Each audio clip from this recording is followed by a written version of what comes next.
Where did I put my controller? Where did the controller go? Oh, there it is.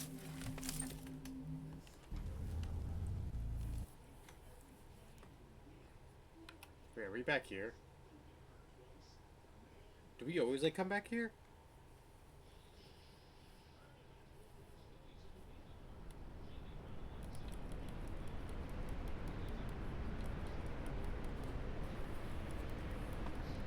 Game, hold on. Please, I beg you. I beg you. I am just a boy.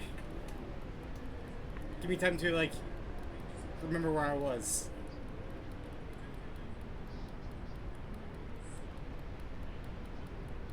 Oh, do I have to do some of those puzzles again?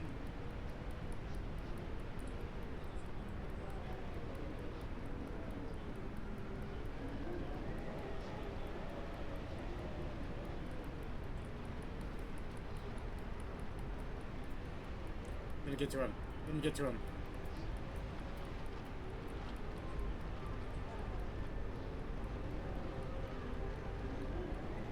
We didn't get back to him. I'm doing good. How about you? I am playing some Ludo, which is I guess the best way to put it is like a very puzzle-based PT game style game. Last time I played it, it was a lot of puzzles. Some of the puzzles I don't get, but like very interesting, very good. Also, it has like long load time sometimes. Okay, just recovering from COVID. Oh, are you okay? Was it a short spell of it, or was it a long spell from it? So I know some people that they got and they were like they were down in the dumps for a while. Then others like it was like a 1 day, 2 day thing. Like the what was it? Like the I think they said like it was like this 72 hour sickness.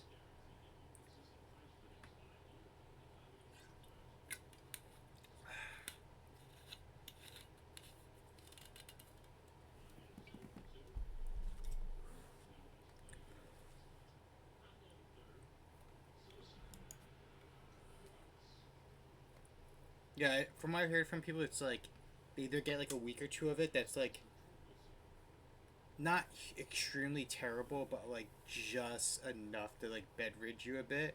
And there's others that like they get really bad for like 3 days, and after that it's like suddenly gone again.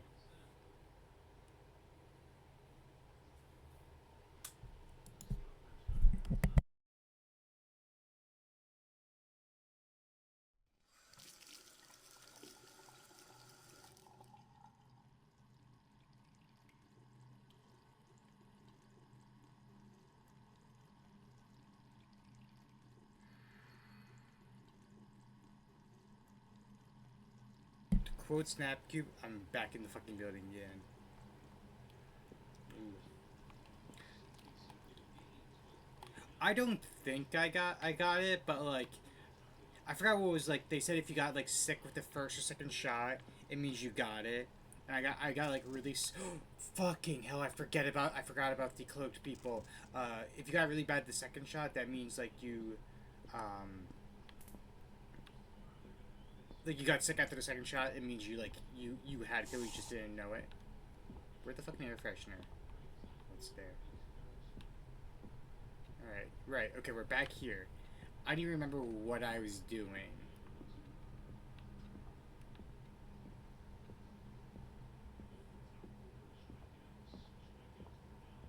Wait, do we have a?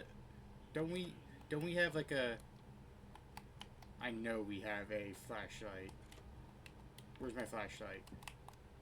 Thank God. I was like, I know I have a flashlight. Okay, we're gonna come back here. We're gonna slowly look around and see if we can find what was going on. Before was the official one? Gotcha. Okay, yeah, we had this puzzle. Don't know what it is yet. Okay, so we still have the TV door puzzle, whatever that means.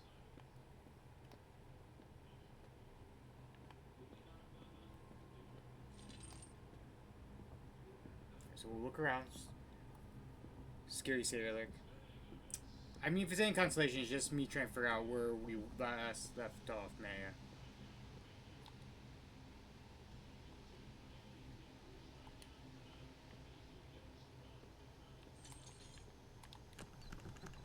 Door's locked.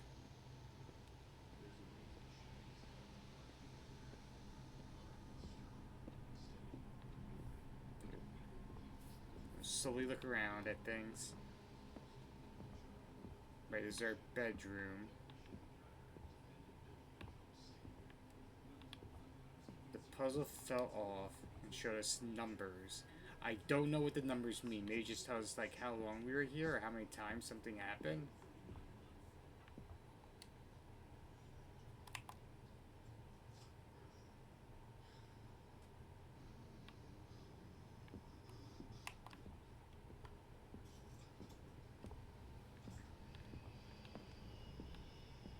Alright. Wait. Then it felt like a week or two when I first gotcha. Wait. I don't think there's anything more to do with the hallway either.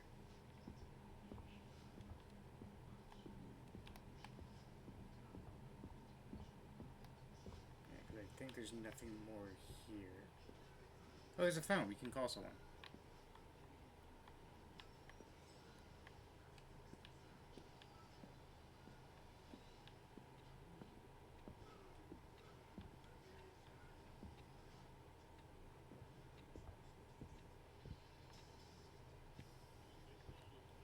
I think we just have that one puzzle left. That's really it.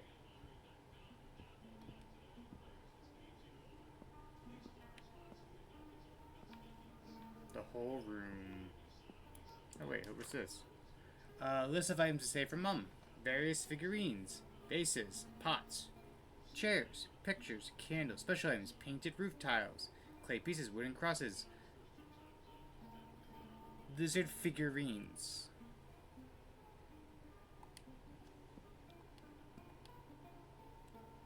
Oh, I'm just remember a passcode, I think.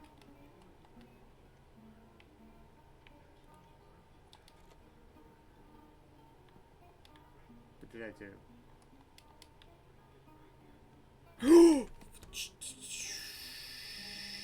I don't like that.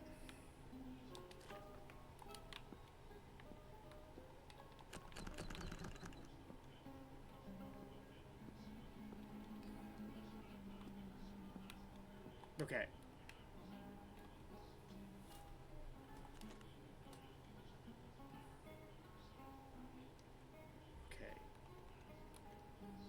Okay. The code's probably here. Okay. Okay. Roof tiles, I think. That's what's supposed to help. Okay, wait.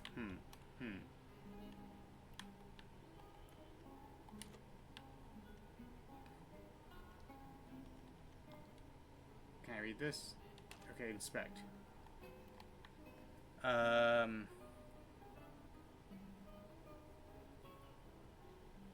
Do I have to add these all up together?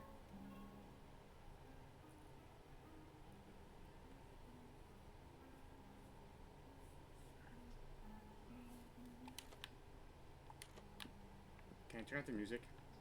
I can't turn off the music. Or do I look around and count everything?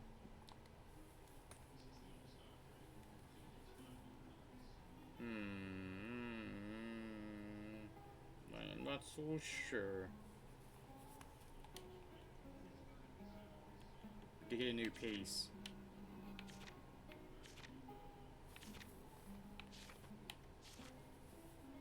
Did you get page 21 now?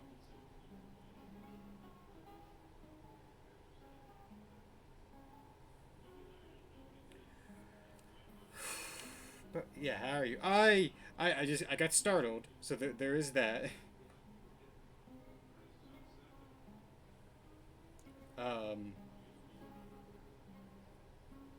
So I am definitely a bit startled, but doing good.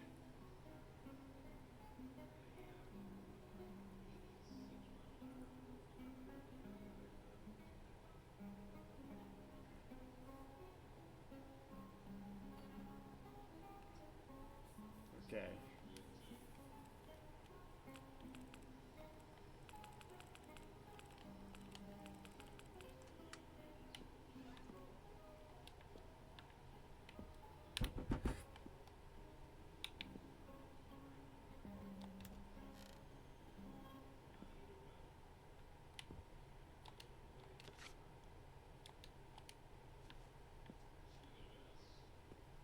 I don't like that. I don't like that. What have you been up to? Not too much, I would say. Where'd he fucking go? Where'd he go? Where'd he go? I've been playing a lot of different games recently. Today we're playing Luto, which is a very scary game. Oh, I don't like it here.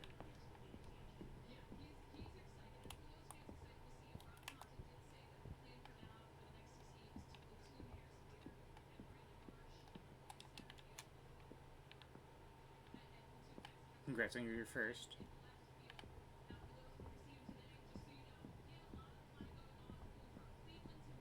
Okay. We're gonna check out the TV room. You stay there, okay?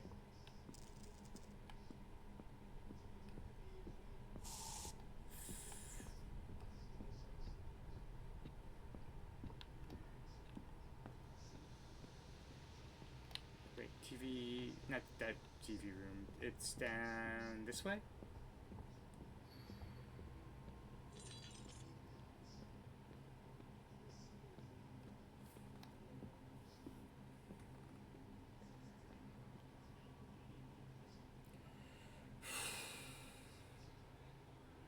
I'm very fucking nervous.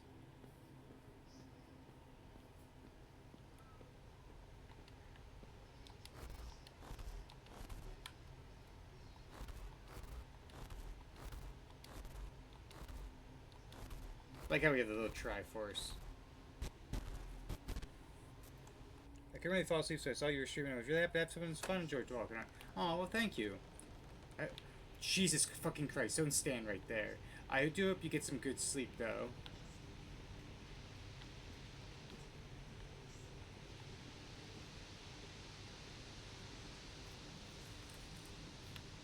Oh, they're all here. Oh, I don't like this.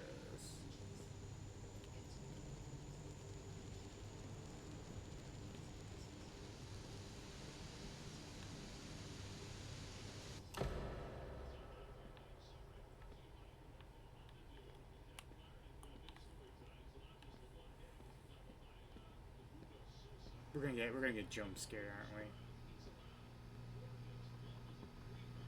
we? Okay, though I'm wearing the glasses, I love this. Like, if I had to pick a screenshot of like what the picture of the video is, it's gonna be this. Hold on, can I screenshot print the screen? Okay, because I'm gonna make this the image for the VOD right there. Sam's broken glasses.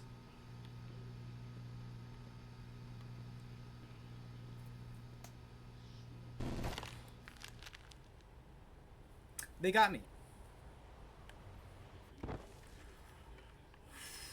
Why? Why are you here? Why are you here? You keep falling.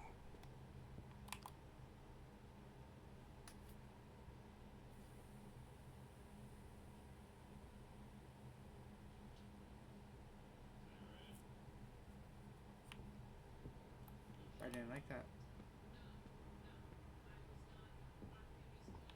Where do I go from here? Oh wow, this is just a new place, huh? Okay. Okay.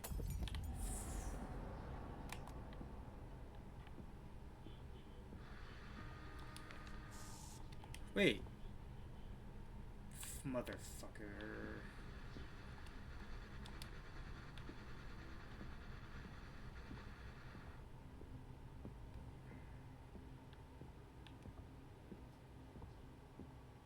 This game is getting me good. Do we continue down? Oh, we need to get that, I think. Okay. That's some Weeple Angel shit right there. Yeah, yeah. You're telling me I can't reach for the bars and grab it? Okay. I think we have to go looking around in here, though.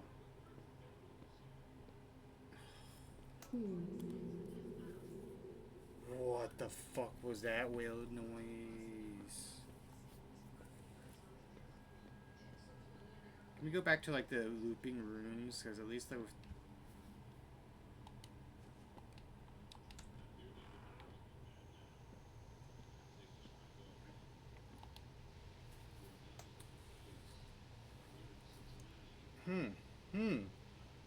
starting to realize I am probably not doing things right.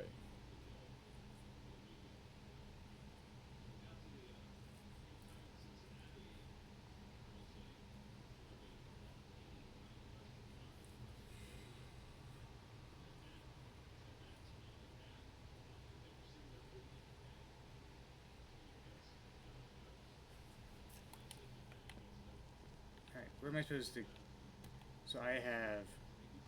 Hold on. I have... I have this Moon and Sun Knocker, which I don't know is for. I have the glasses. I got the Shattered. I got the Silver Piece. Got a flashlight. I got this sketchbook. Don't know what I'm supposed to use the knocker for. I probably have to go down stairs. I think that's the only other place I could probably use it.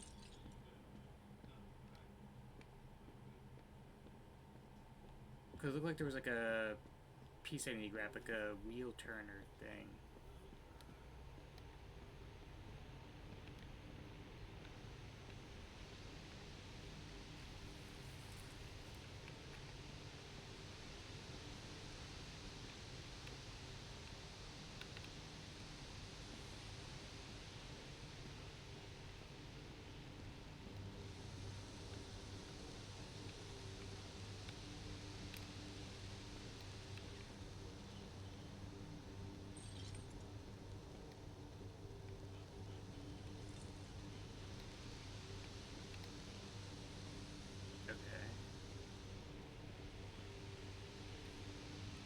I think I went the wrong way. I was... Hello, Patty. Okay.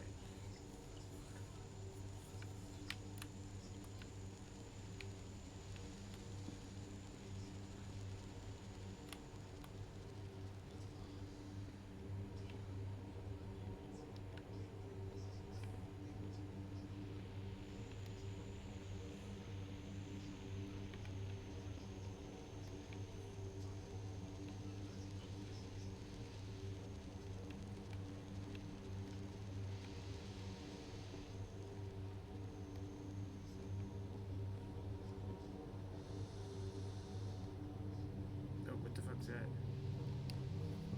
This shouldn't be here. Find the present out of place. Deja vu.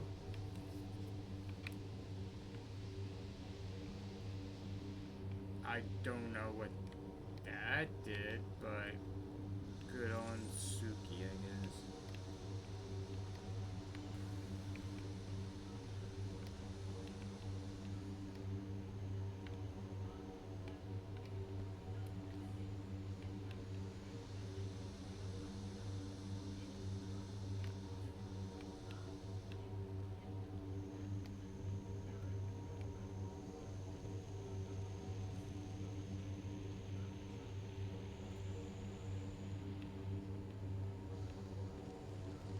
So, Patty, I see that you got your little ticket for Unplugged.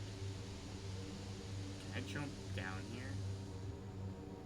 Okay, I can. Correct.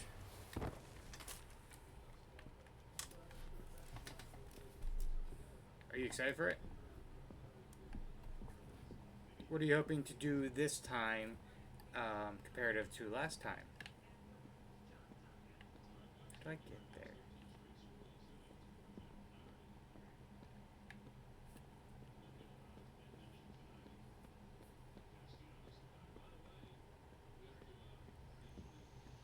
I need to find where...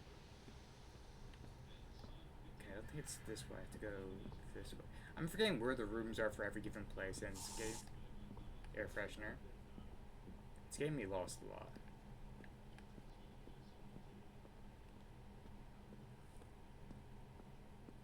Played just a few new games. Okay, I think it's this way I need to go.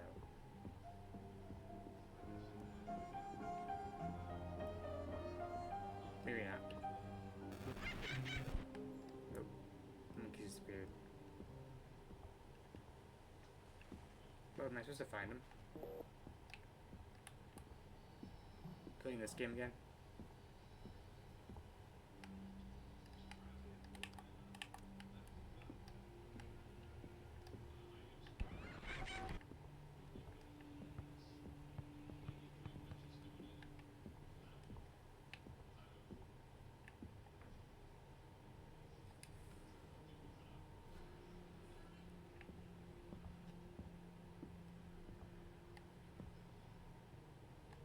I can literally touch them. I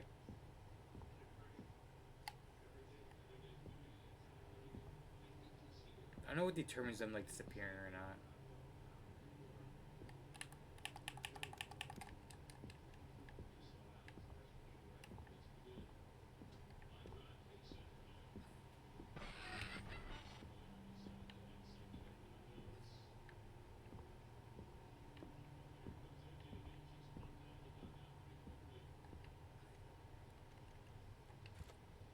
Okay, we're not gonna go there yet. We're gonna see if we can find the monkeys. I feel like finding the monkeys is for something.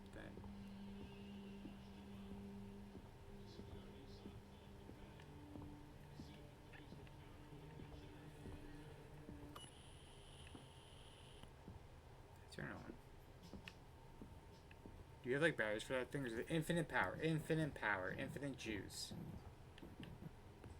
Because it is a puzzle game, so I figured that like they need to give you a lot of battery life to see what's going on in the dark. Otherwise, you will not be able to.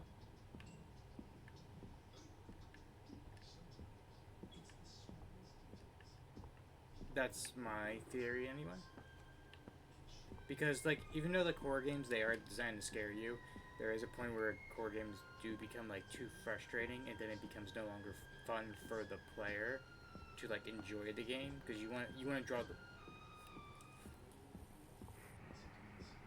them in, and the best way to draw them in is by them having fun with it.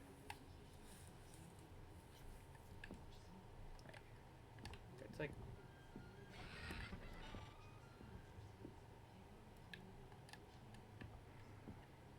where'd they go this time? Ooh, I don't like that. I just deflated a ball. Oh, I don't like that. This game's gonna scare the shit out of me.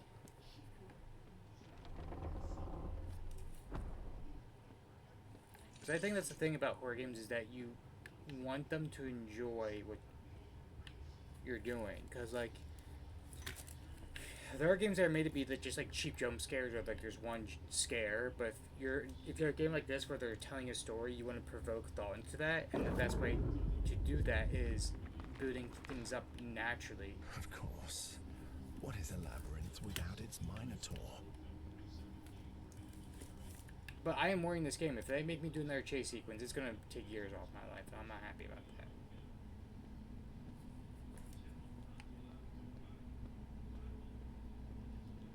Alright, because I think we're supposed to, like, come through here.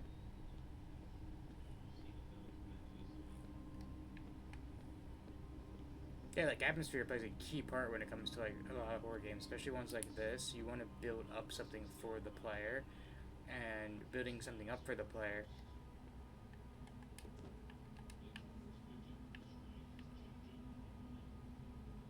Okay, I was waiting for that. I was like, there's a long hallway. I was waiting for someone like to peek out from the end of it.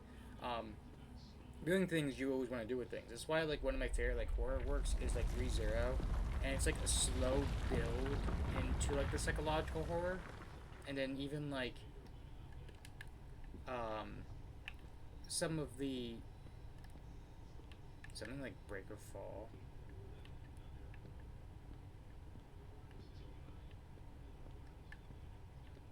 Do we have to crawl? Oh, like some of the most like gruesome deaths in like ReZero don't happen until like arcs, like later. God, there is something that's gonna jump scare me. I just know it. Wait, there's a fucking coin.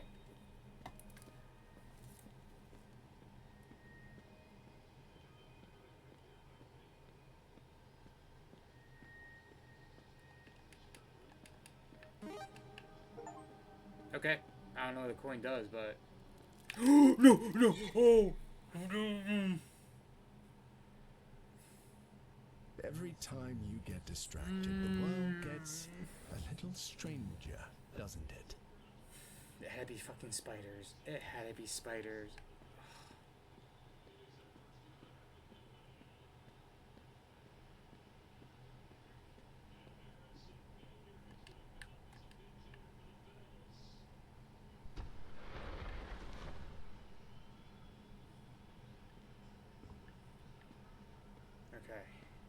Okay, I think that's actually the way we need to go. I think we have everything we need and solved all the puzzles. I think we're supposed to come here now. I mean, I don't know what to do with the knocker, but I guess the knocker might be for another puzzle I'm just forgetting. So, we'll see.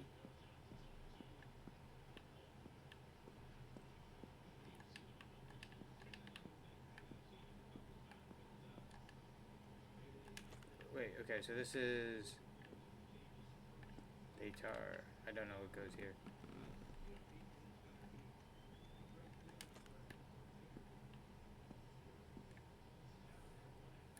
Or some games, movies build up the tension perfectly, but then the release is satisfying. That's why this is one of my hot takes, especially when it comes to the horror genre. Even though they're one of my favorite authors, when it comes to like one of my favorite books, like Stephen King, half his stories have some of the worst endings. Like I always will say that like Under the Dome has one of my favorite builds up. It's like a city is underneath this invisible dome and everything, and then it builds up, and the ending is pretty much the one character realizes like aliens are pretty much using them as like an experiment to see like what was going on, and then asking the aliens to please stop this, please go away, and then they just decide the aliens just they're like, you know what, we caused enough death, we're gonna lift the dome now, and I'm like, that is such a cop out ending. Though I will say, The Shining to Mr. Sleep is one of my favorite 1-2 book tie ups. Pet Cemetery? Pet Cemetery is a good one. I really enjoyed that one.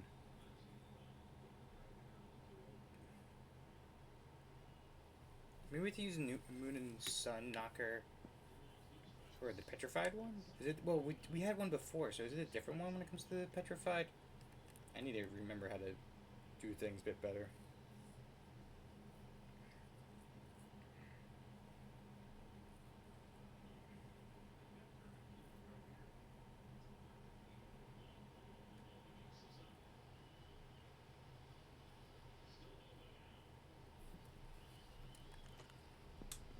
Like Walking Dead.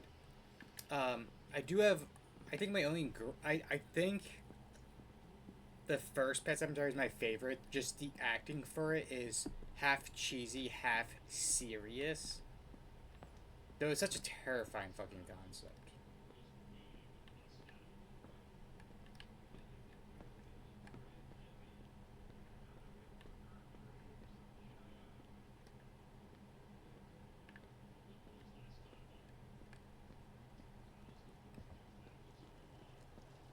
Alright, yep, okay, I think this is the last thing we get to do.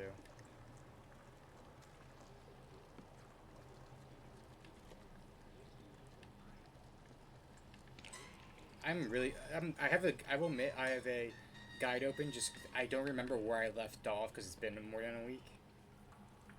So I'm, like, checking to see where, like, what stuff I did already. Exploring origins to zombies in The Walking Dead. Yes, because they made a sequel series that's like based when the zombie apocalypse goes down, and in the comic book they also explain it as well. But they also do a lot of things drastic from the comic book because a lot of the main characters are still alive in the comic books that are not in the show.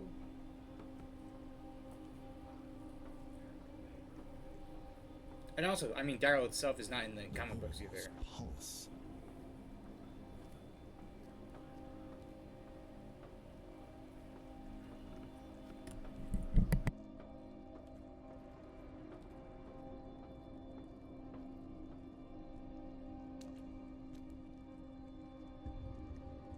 I think the show did a better job at conveying some characters better, though I think the comic was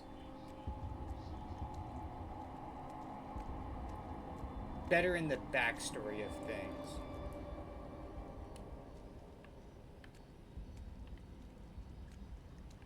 I don't know why there's a fucking heart. I really have no idea why there's a fucking heart, but here we are.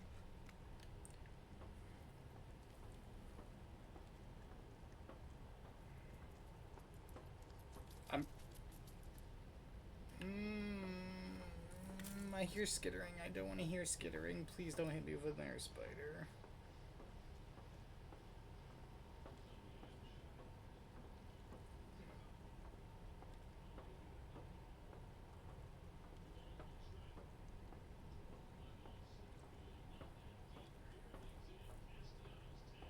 I wish I have Jesus here, though, because there are some Spanish words I saw and I need his help.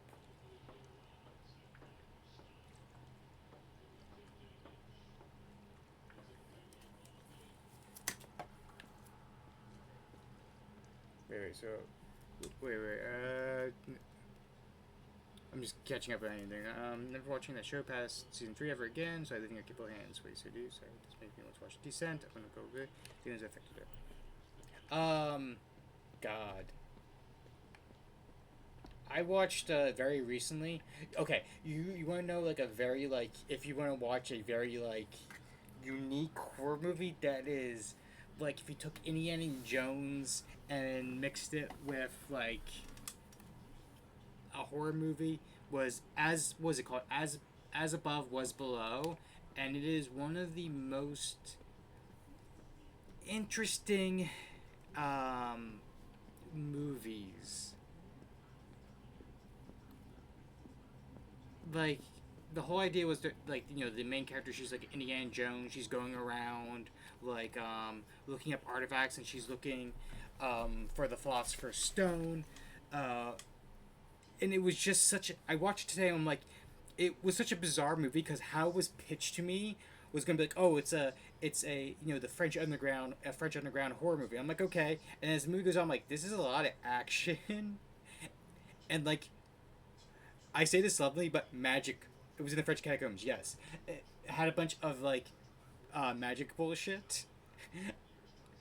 Lara Croft. Oh, I should have said Lara Croft. Yeah, but like there was so much but there were such loopholes too because she uses the Philosopher's Stone on someone, and then later on she's like, this is not the real Philosopher's Stone, and I'm like, how'd you heal that person? And it felt like there was times where they were just padding out the movie by adding more to it. But I will say my favorite special effects scene was if you watch it was where there was just this burning car with a spirit in the back, and someone one of the characters gets pulled into it, and the car just collapses in itself, and boom, disappeared. And I'm like, that's a cool effect. It was Patches of Hell though, was it? Yeah, that was the whole thing. Was it was taken from Dante's Inferno. So a lot of like they're running into ghosts and everything. What the movie which pitched to me was not what I expected, and I was at times pausing and going like, did that just happen? Oh yeah, the man that wants French to live. Yeah, so one of the most like red shirted looking characters who you learn like 80% for the movie, his whole sin was he abandoned his child, and he didn't really have many lines up to that point. He was just one of the camera crew type bullshit. No, not camera crew. The like climbing crew, and he survived to the very end. And I'm like, how? Usually when it comes to like horror movies like this, the red shirts they die immediately. They die immediately, and he somehow got it to like literally the final three. They're hugging it out on the surface. I'm like, dude, I don't know how. I think his name was like Zed. I don't know how you got here because they say his name like I think once or twice throughout the whole thing, and he's just like there. And there was like a whole like one of the crazy parts because I think she like tells him this, she tells him to stay so she can go run back and get the stone, and it was just like, yeah, you're gonna tell the one guy to stay with his like bleeding out friend, and she runs all the way back to where they were, and I'm like, dude, I'd have been scared even more shitless. Okay, what is this? El Emisor. Emissary.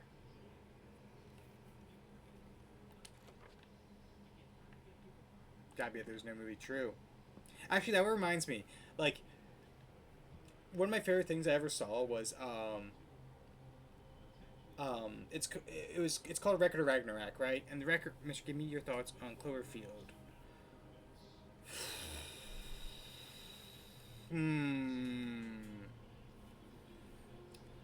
Cloverfield is an interesting one because you go through the Cloverfield movie, you go through most of it without seeing really anything, right? If it's the movie I'm thinking of, and it's not you, and the times you do see the monster, it's like a quick glance. Um, it's not a terrible movie. It's definitely one of the better like found footage type style movies. But like, I don't understand why people think it's one of the most scary movies out there. Like, I thought Blair Witch was more scary when I first watched it. Um, I think the problem was that they were trying to keep it. I think it was like PG-13. They were not trying to do like a full on like rated R film. So like they could only like glancingly show things. Yeah, no, like I said, like it's one of the better found footage movies. It's just I don't think it's one of the scariest movies either. And like there's a scene where they hype up. It's where you like see like you're looking down like the hallway. You see the open door, and then like you see like it the shadow of it come like into the doorway. And I'm like, okay, that's cool, but I think there are a lot more like blink and you miss it scary scenes. You know. It was definitely a good found. It's definitely one of the better found footage. Like, there's only one better found footage I think out there, and it's either Blair Witch or it's Wreck. Because I think Wreck is just a really fucked movie. The original Wreck too, not the. I think it's the English version. It's not even American. It's like the English British version, but the original one, which was I think, was it Brazilian, was really fucking scary. Oh wait, the original is Spanish. Yes, yes, thank you. I was like, I know they were speaking Spanish, Portuguese, or Brazilian. Um, it was the what's it called? Patty, you know this movie. We talked about it recently. It's like a group of kids. They go into like this abandoned hospital. Um, what is it called? Like it's a bunch of like dumb kids. They go into this like mental institute. No, it's not Grave Encounters. I don't think it's Grave Encounters. Because I remember the one scene where they're looking at this like girl in the corner and she turns to look at him, her face just expands into like the ghost like face. I forget what it's called. I don't know if it's Grave Encounters though. But it was to me that was like, is that Grave Encounters? Okay, then it is Grave Encounters. I wasn't sure if the name was right, but like that one was good. That one was so good because I remember we were talking to Jesus about like horror films, and I was like we were talking about that one because of that scene alone. I was like, that is like the bathtub was good, but I was like, that's one of my favorite scenes because you know like you get like a lot of like different scares, but when her face just expands so huge, I was like, oh, you got me.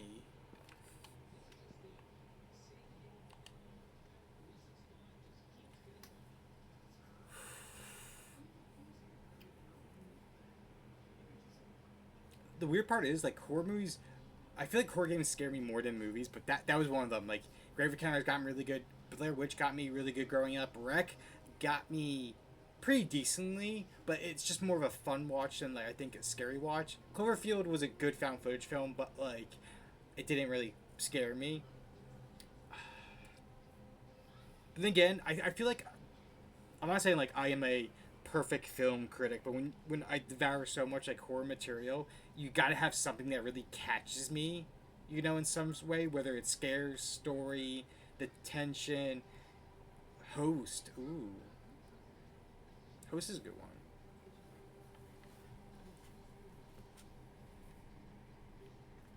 Yeah, the Zoom call one. It reminds me also of the one where the guy was like TikTok streaming his kills and everyone thought it was like fake.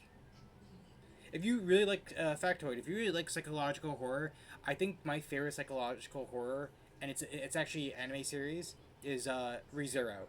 ReZero does a psychological horror really good, and I feel like unlike a lot of guys, you can really feel for Subaru. Like there was times where I'm like, dude, I what Subaru has said, like I've said about my own self. So I was like, dude, I get this kid. I get him.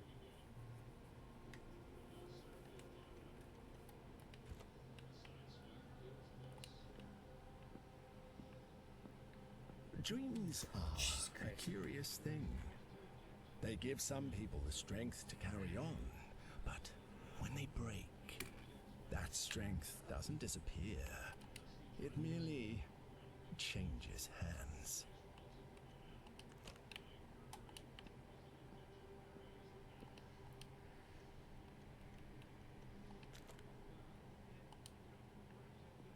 Did I do it right? Did I do it right? Ooh, okay. I did not expect that. Wait, am I supposed to approach you?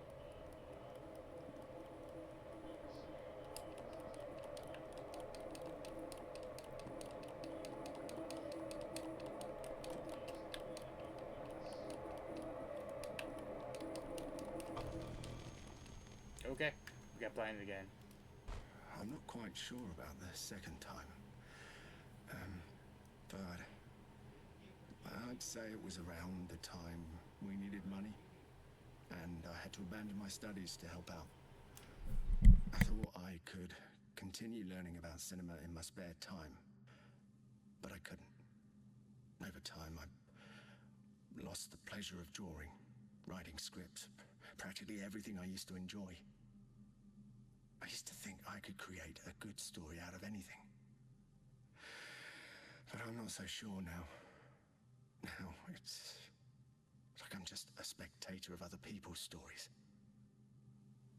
And I might hate myself for it. Skaters for Samuel. That's not the truth. Ooh. I actually got made into it, like, ReZero, because, like...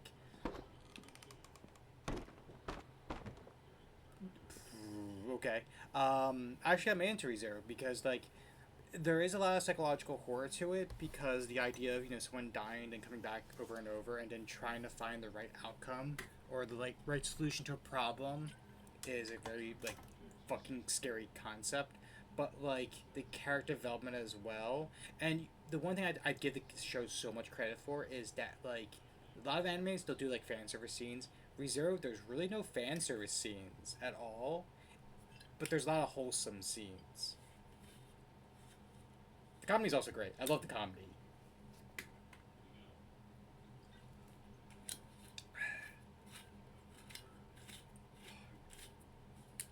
And also, there's like it has probably my favorite speech in anime,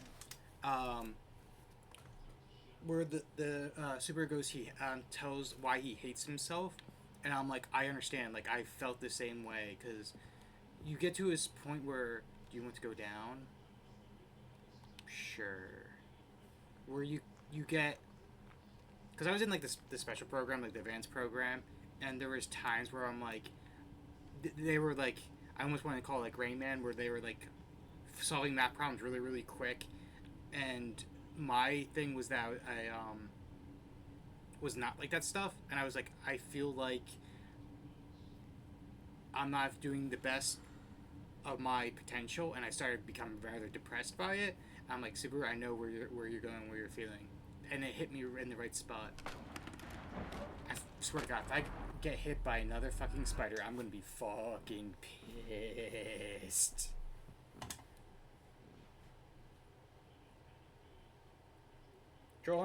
I heard about Troll Hunter. I think one of the best, like, foreign films is, I think it is a foreign film, is The Ritual. Ritual from Netflix is really good. One of my favorite monsters.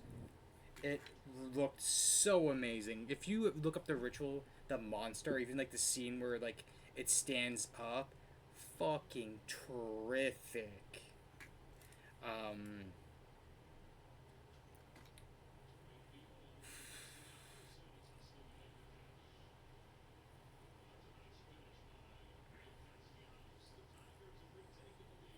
I do think if people were to ask me, like, what is my favorite horror movie, I'm always gonna say, like, I love the original Halloween.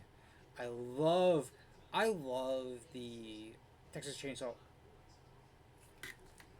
Someone making muffled noises. I love the original Texas Chainsaw Massacre. I also am a sucker for the Nightmare on Elm Street, especially the further they get in the series, because the jokes become um Freddy becomes more less scary and more comical, and the one-liners just hit the right spot. Like one that lives in my head rent free always is "Welcome to prime time, bitch," and then shoves the head into the TV. Just always like gives me a giggle every single time. Okay, I definitely hear someone. One that's I think really cheesy, but was just a fun watch is 30 Days a Night. 30 Days a Night is such an enjoyable one. Pretty much the whole concept of 30 Days a Night, if I'm thinking I remember the title right, is that they're in Alaska where like some months that like there's just pure darkness and like vampires just invade this town of Alaska because it's just gonna be continuous night and the survivors are just trying to fight back against the vampires. Silly watch. Okay, I do hear someone, and I'm not happy about that. Thank you, air freshener. We under. Fuck you.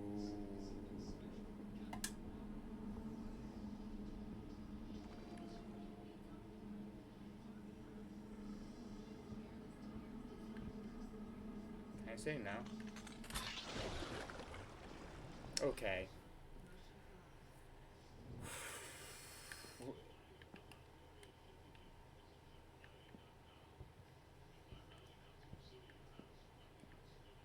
Wait. That sounds weird. That sounds so hollow.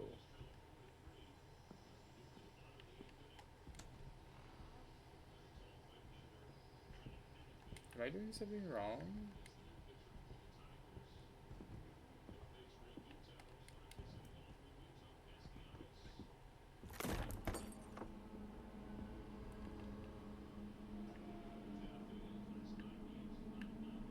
Yo. Look at that fucking fish. You should get in on this thought experiment, my wife. Told me I should do. What's this? What is the thought experiment?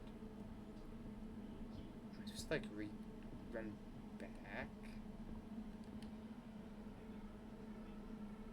Fucking amazing. Oh yeah.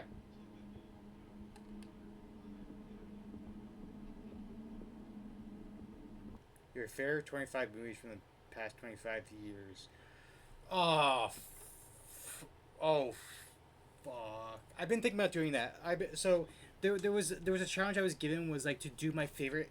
It was like my favorite 25 medias, and I was like, that's gonna be hard. Because there's like if you look at my like emotes or stickers, there's certain like media you can tell like left a lasting impact on me or literally have made me cry.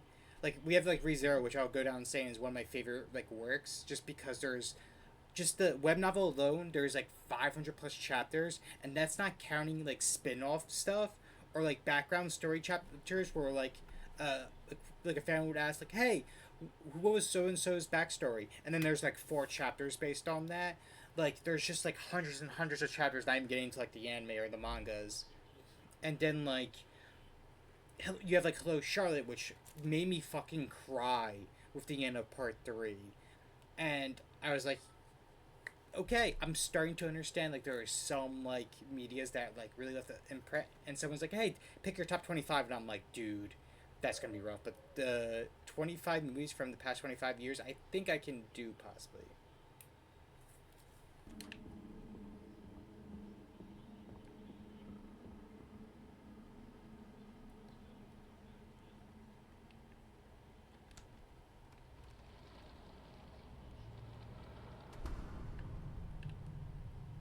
I'm not sure if I like this. Ever happy face.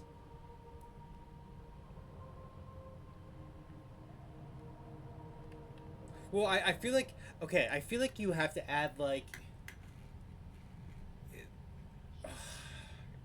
because like you have like the Lord of the Rings trilogy, which I think was like 2001, right? Like the first one came out post 2000, I think, right? It was all like what 2001, like 2004, 2005. Like the first one didn't come out before 2000, right? Fellowship of the Ring was 2000 on, right? There was a single caveat. Okay, what is it? Like I need to know rules here, because like Left or right? Fuck it, we go left. I'm left-handed.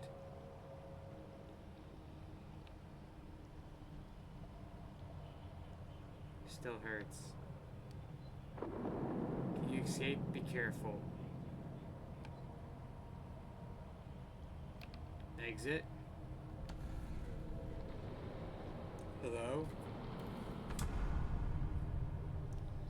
Strategy for only one movie from... Oh, from a direct... Okay. I think that I could do, because there's definitely going to be, like, some... Okay, so... Oh, God, what's it called? So... I forget what the movie is. I watched it recently with Vaughn and Maya, because it was not my first watch, but it was my second watch. It is not a great movie, but it's so fucking hilarious. Pretty much, it's an anime movie, right? And the whole concept is the one girl, like, dies and gets sent to hell, right? And, like... She has to, like, you know, is now attending a school for demons and stuff, but she's a human. And you have, like, the school principal is literally Elvis. It's a devil Elvis. And it's just, the voice acting just hits in the right spot. Of someone doing, like, a very bad, like, Elvis impression. That, like, oh, it was so beautiful. It makes me giggle every time. I forget what the movie is, but just if you type in Elvis, just Elvis with an H in front of it, you should see clips, and it's just beautiful. Sam, is this real?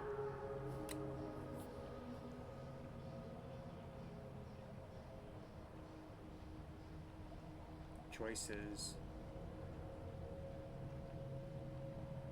Shut up. Stop crying. Ooh.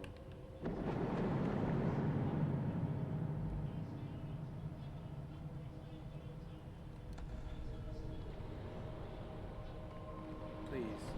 There's nothing left. I want to leave. It's not fair. Oh. Dad? Is that you?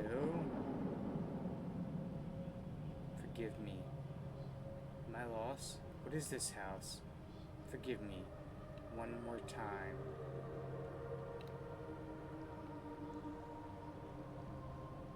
Sam. Be careful.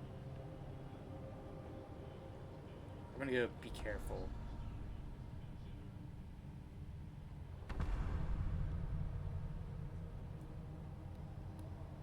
I have some movies that yeah, I mean, I feel like we all have a very bad movie. Did I mess up, maybe? Can you escape?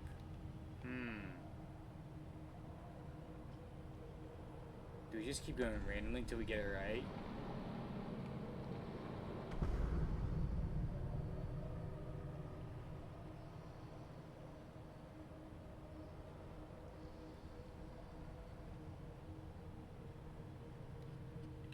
So is there a difference here and here? I think the for sale sign is... We have to go.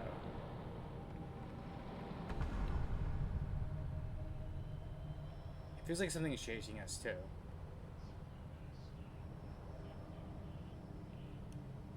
Am I lost? What is this house? Home?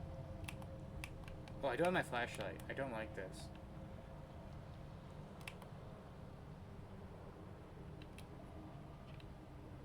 Wait. We came out that way. Always hiding. Yeah, because that's a for sale. That does not. Far away. Can you escape?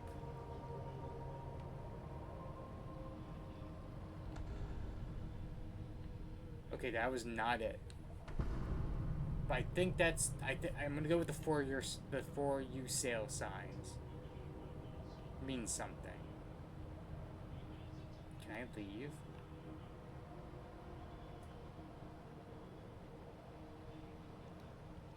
Yep. Okay, there's a for you sale. All right, bye.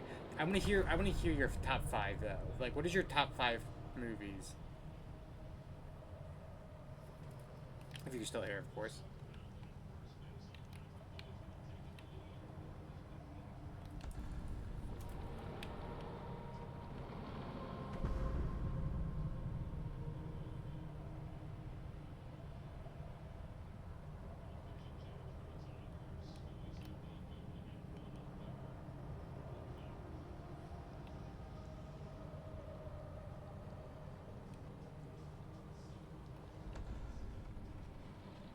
I knew it. Do you believe in ghosts? I'm gonna get jump scared. I'm gonna get fucking jump scared.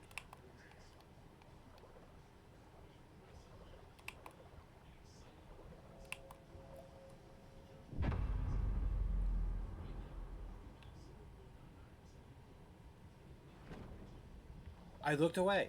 Why did I look away? I was going to do a full 360 thing.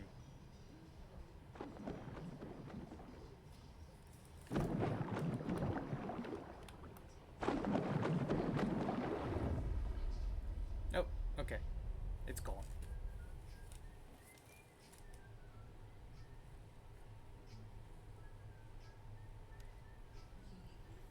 Oh, we're back here.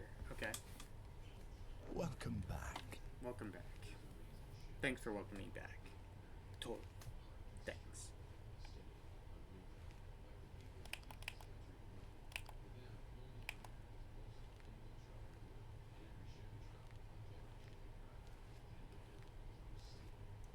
Where are we?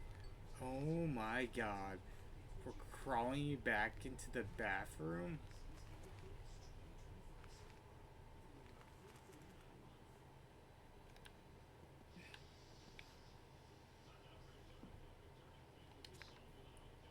Uh, okay. I saw you put a box full of your old scripts in the discard pile. Did you make a mistake? Let me know, because if you don't want them, I'll keep them as a memento. You never know, Mom.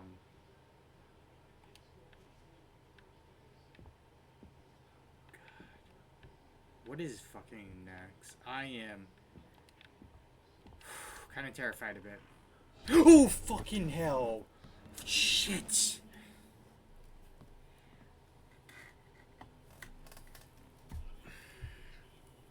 Yeah, what was your top 5 in that list? Am I dreaming? Does it matter? What if you never wake up? Would that change anything about how you feel?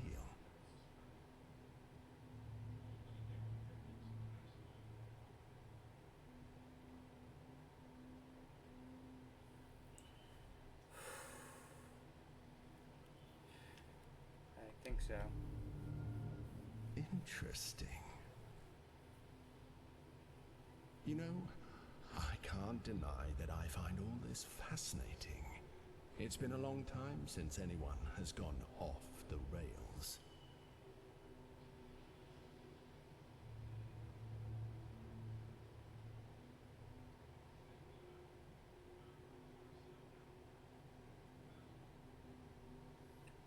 Are you a ghost? A ghost? Yes. I've been called that before. Okay. Ghost. Monster. God. So I wonder if it's like I've had a depression lot or of something. things. Some you wouldn't even be able to understand.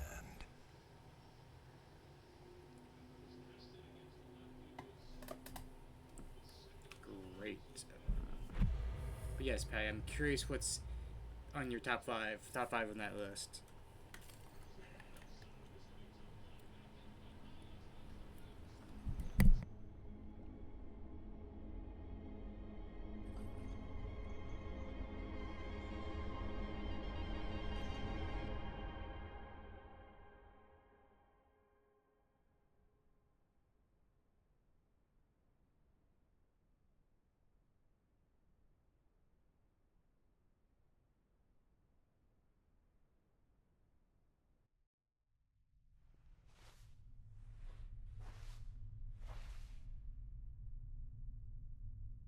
We're back here again.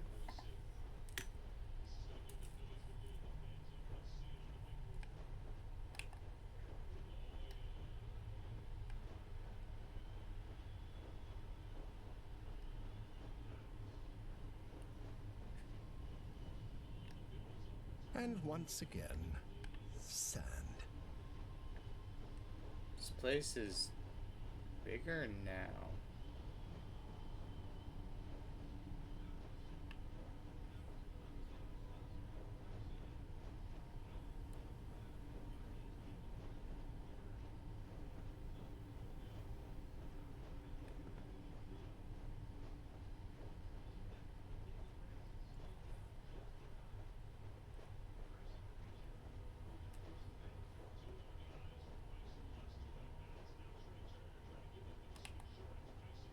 Yeah, this place definitely got bigger. Is it expanding the more we discover? Or the more we break out or free ourselves?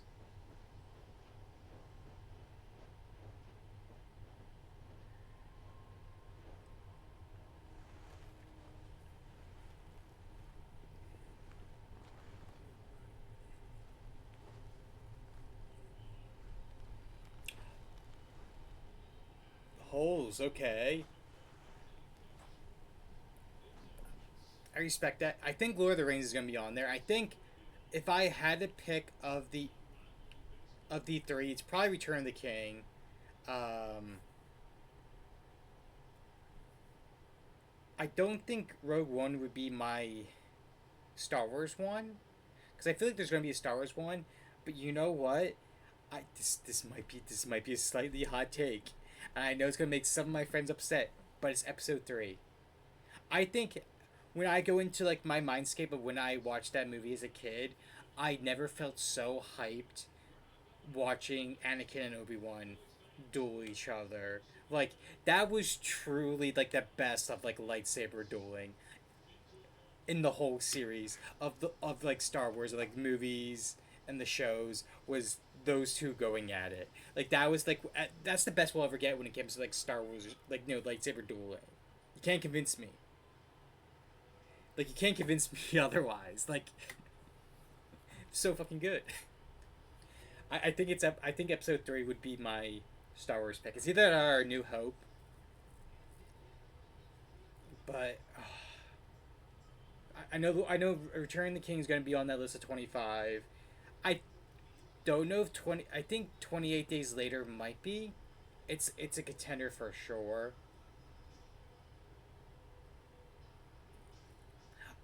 I see. I liked Episode 2 in context of Clone Wars. Once you watch Clone Wars, you have a new appreciation for Episode 2. I did think Parasite's a good film. I really enjoyed Parasite, but I don't think I can justify it in my top 25. Because, like,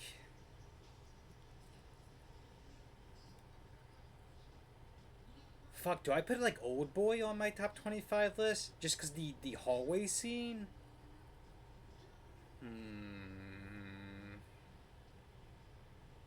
Oh, God, I have to, like, really think.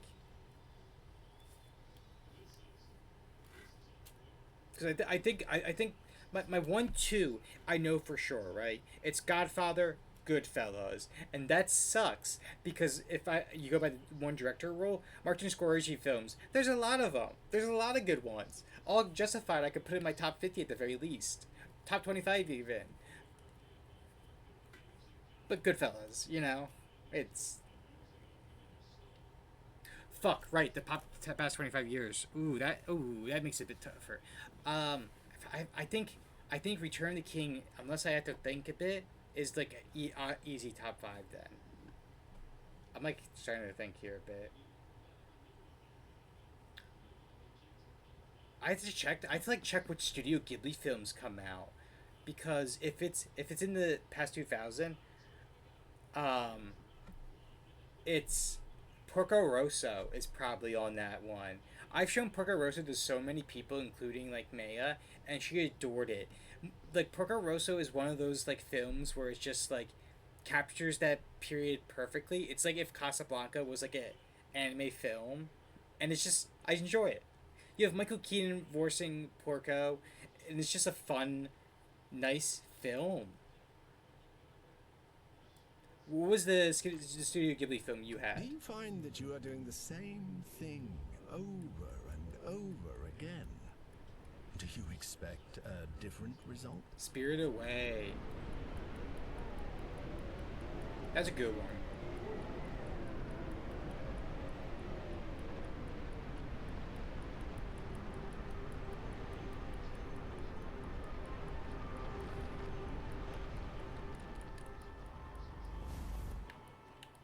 I saw a ghost.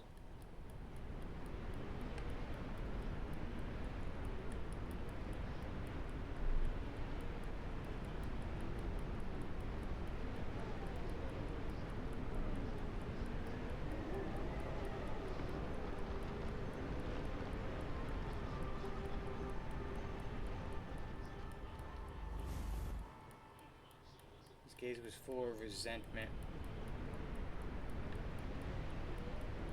Where do I go now?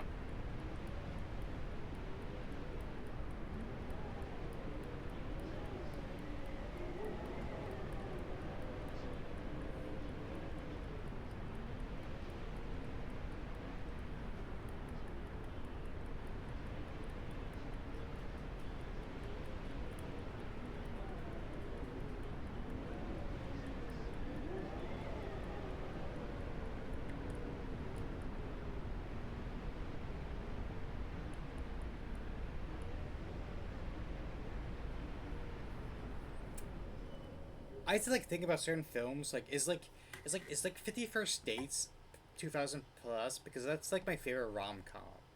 Like I'm starting to think now of like certain films I like if they're past or post like pre or post 2000.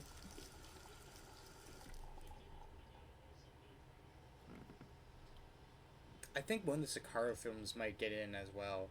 I enjoyed the Sicario films a bit. Those are enjoyable. They're like just for the gunplay. God, like there's another fucking game going. It was gonna be on that list, but 1990. Ooh, that's rough. Not because the Mummy is a great one.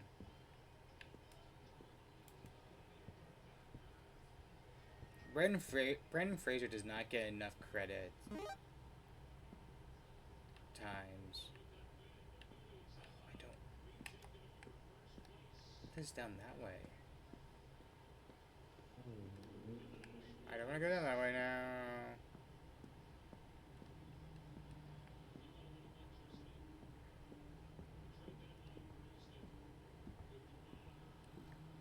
You won't do it again. Oh, I have to go down the hallway, apparently.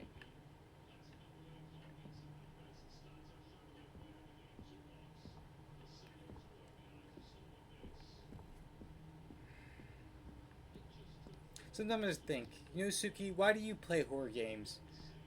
For your...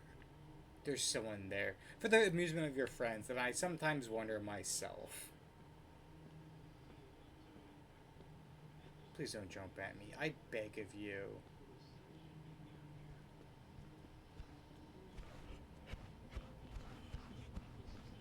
You shouldn't have seen that. I'm sorry, Samuel. What?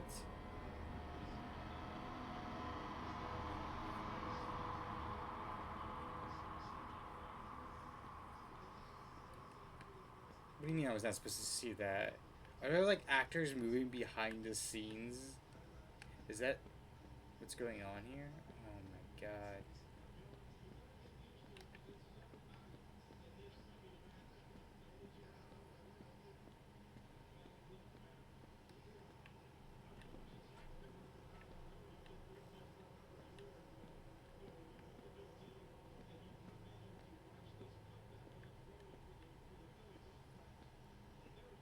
I know it's easy to get caught up in the excitement of solving a mystery, but you're going to have a hard time finding the truth when you don't even know what the lie is. Keep in mind that the truth has many faces, and you may not like the one that is waiting for you. Maybe I'll play someone for you, Patty.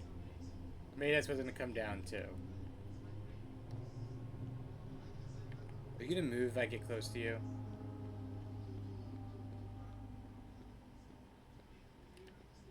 Okay.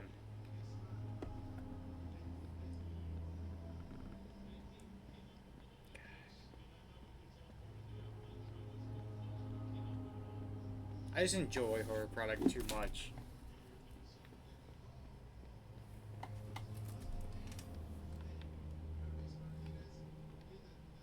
It's a cool drawing. Probably your mom and dad.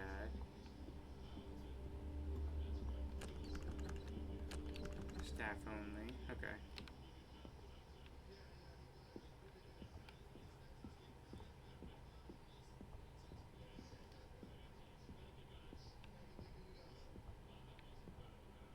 Oh, I see there's something right there. You're allowed to be sad. I was too. Sorry. Truth is often quite subjective. You can't handle the truth.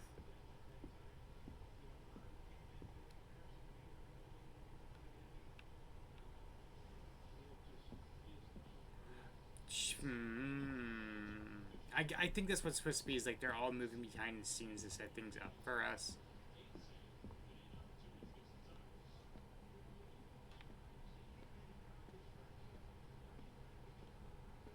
How can you distinguish between what is real and what isn't? Do you trust what you see? What you hear? What happens when everything starts to feel wrong? To seem fake? Like a trick, you know. It is night.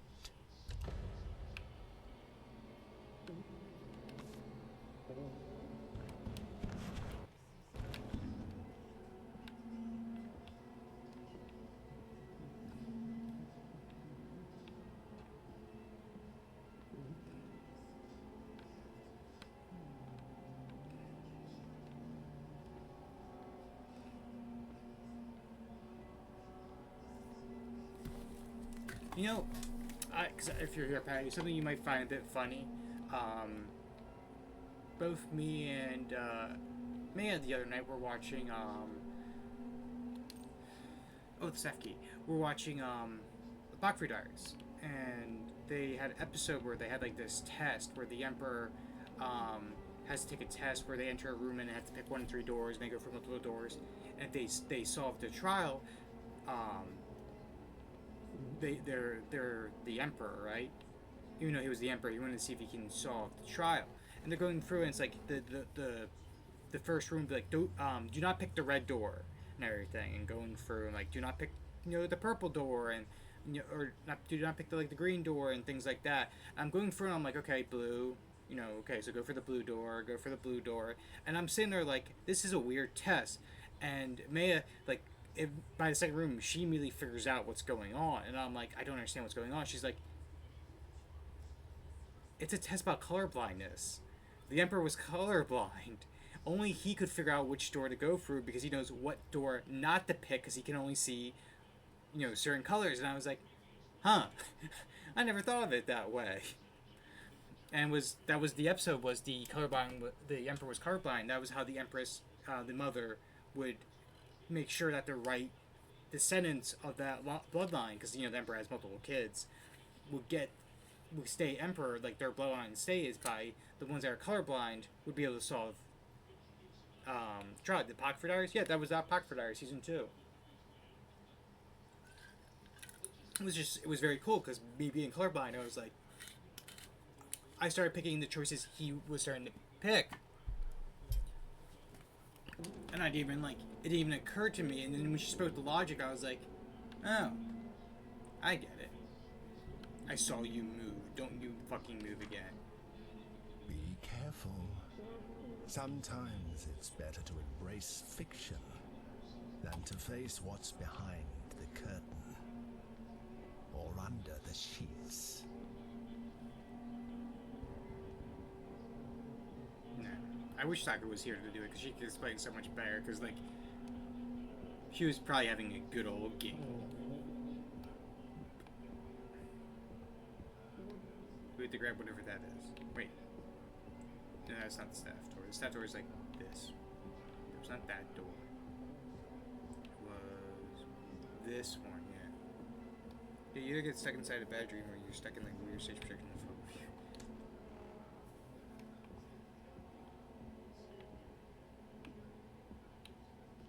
Oh, is this supposed to represent their marriage that came apart because of someone?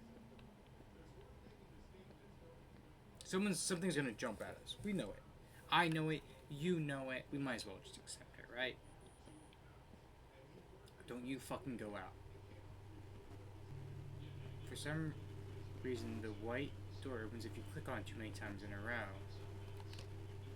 Why didn't anyone help?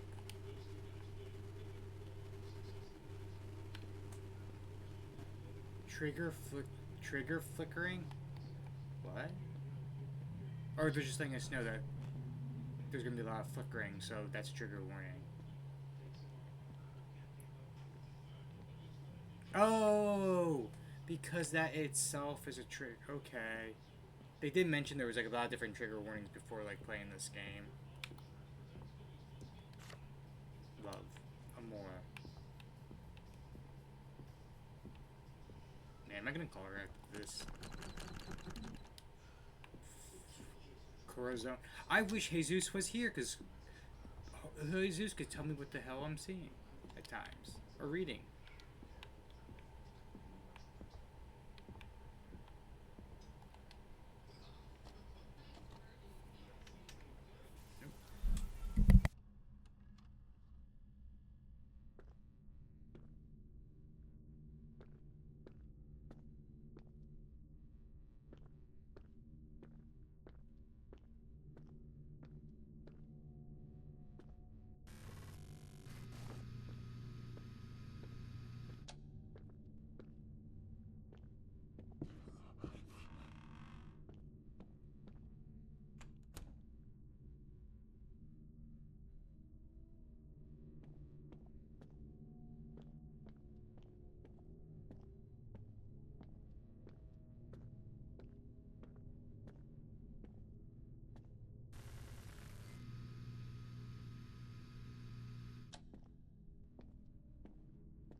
Samuel learned Spanish with games like this.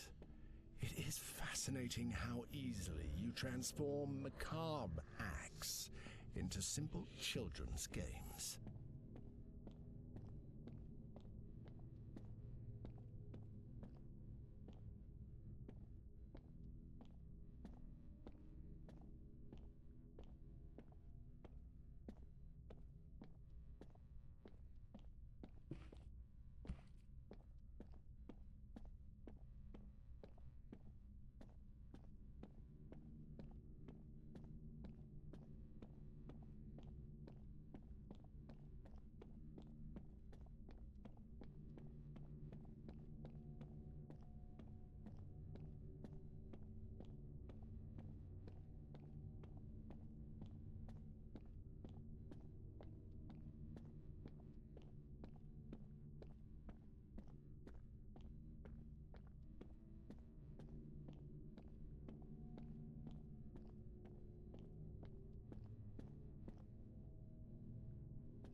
I've been muted, apparently. Muted when the movie started.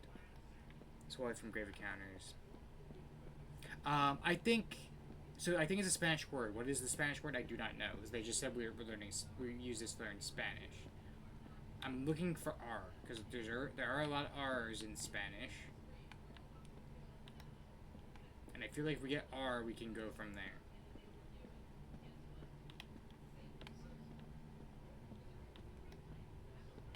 It's just hard to fucking see anything.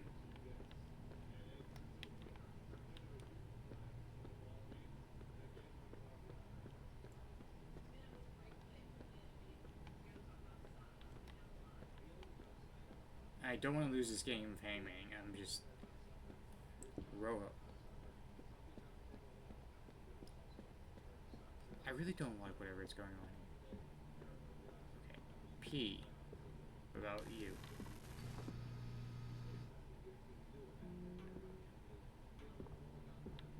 I have legit fucking chills down my back right now.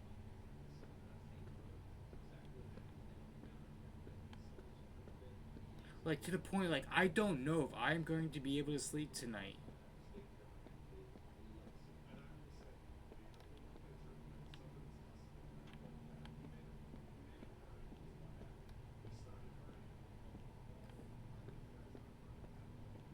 Well, I was just saying that I don't know if I'm gonna even be able to sleep tonight. Like I got the fucking chills, baddie.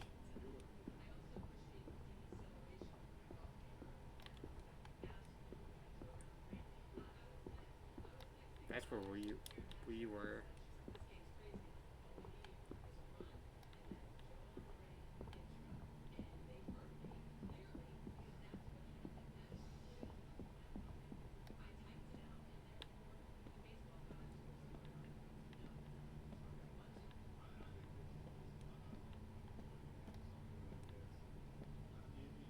So I don't know if it's simulation. I think it is something like not possession, but like us stealing.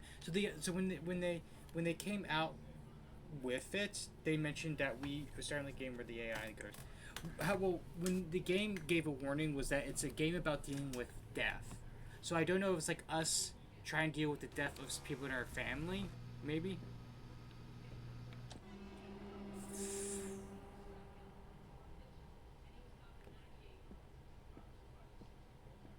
There's just a fucking new guy above our heads.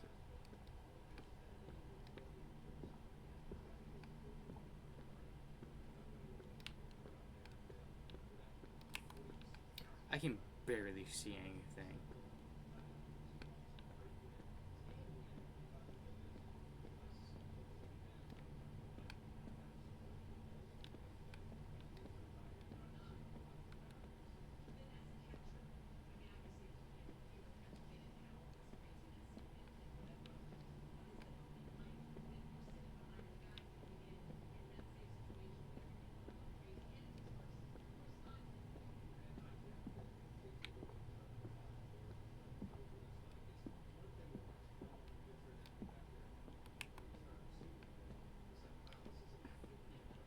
The vision is so fucking terrible.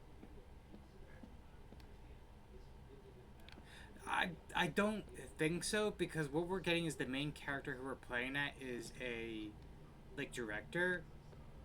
So and he made like a lot of sketches and comics that evolve with like dark feelings. I think it's something like that has come to life. I think that's what it's going for.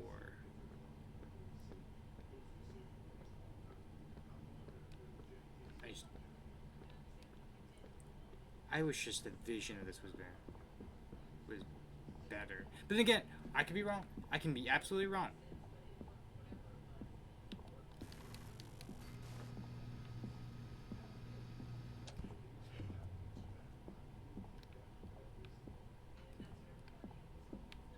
We know it's not N either. I think I know the word. I think it's romper.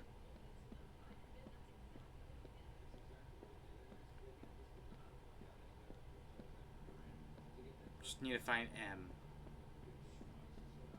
So we're just wandering around here until we find one. Oh.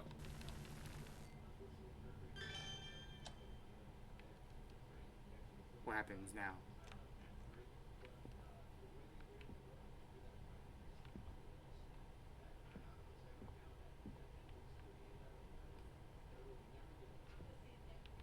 Oh. Win. Gunnar. We won. We got a card for we lose if we lost to Hangman. So what happens now, though? Like, where do we go?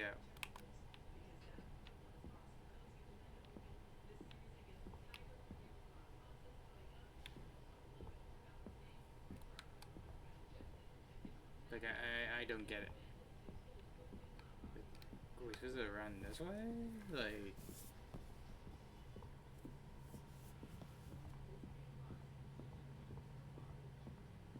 We've gone this way before.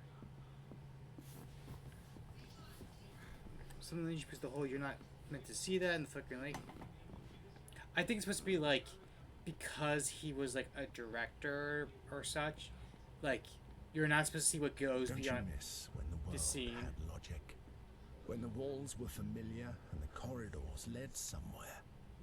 But for some reason you decided that wasn't the truth. And look at it now. The world bends, stretches, breaks down. And yet, you keep walking.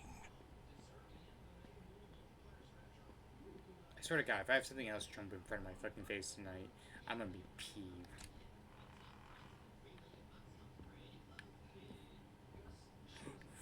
You fucker.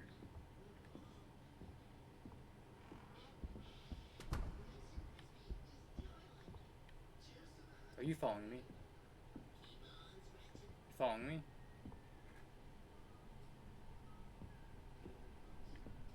You fab.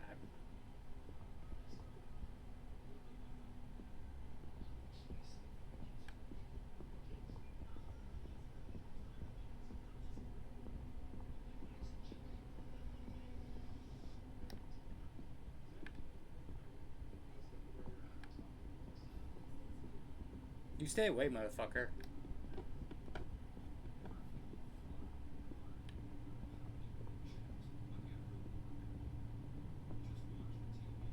No. No. We are not starting a chase. Actions have consequences, and yours do nothing but tear everything apart. Don't think I haven't noticed. Oh! I get what those are. They're like cue cards. Start flickering. Start chase. Okay. Oh, you have a good night. You have a good night, Factoid. That's the idea of it.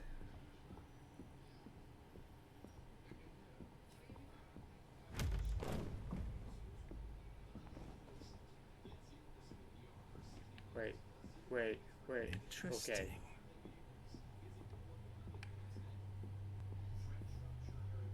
Oh, Patty. A mouthful of sand and can't scream. Okay.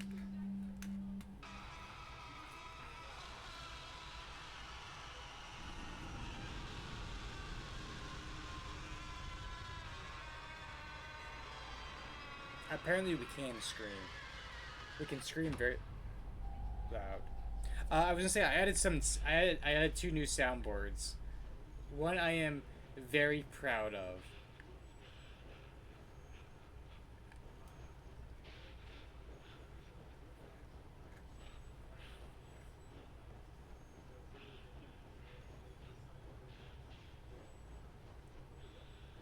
I was like, we need some new sounds. I will tell you, none involve you.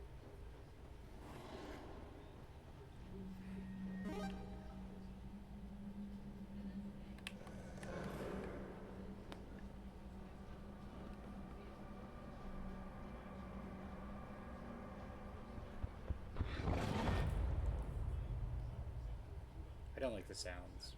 I don't like the sounds. I just have to survive like 30 more minutes, and then I'm good, right? Wait, what? I'm back here? Where do I go? What do I do?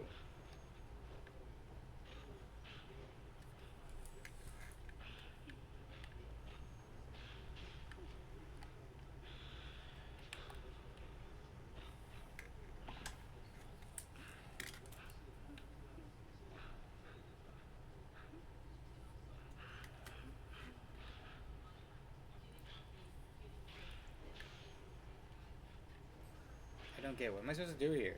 Do I just like sit here and wait? Or do I just like run to a single direction?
witnessed too many times how your world crumbles when you dig where you shouldn't.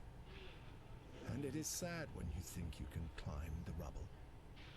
Because the truth is that most of you end up screaming under it.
So I'm looking for the crying. If I try using again, I wish.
You owe too much to your pets.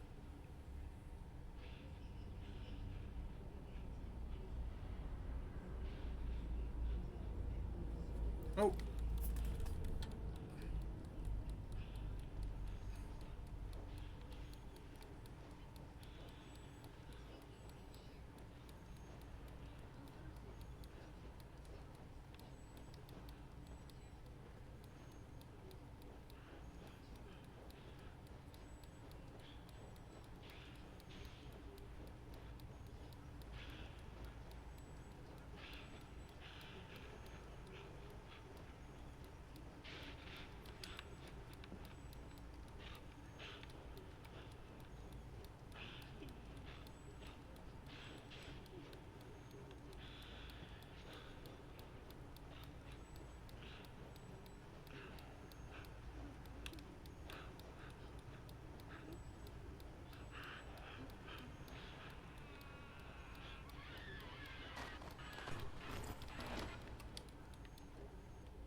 For years, Mr. Button and I were inseparable. We adopted him after losing Isaac. And at first, I felt him as a replacement. It was horrible. But over time, he became much more than that. He filled the void I didn't know I had. He was basically everything to me. To the point that I needed him more than he needed me. Despite his tiny size, he always protected me. And that reminded me a lot of Isaac. God, I miss him so much.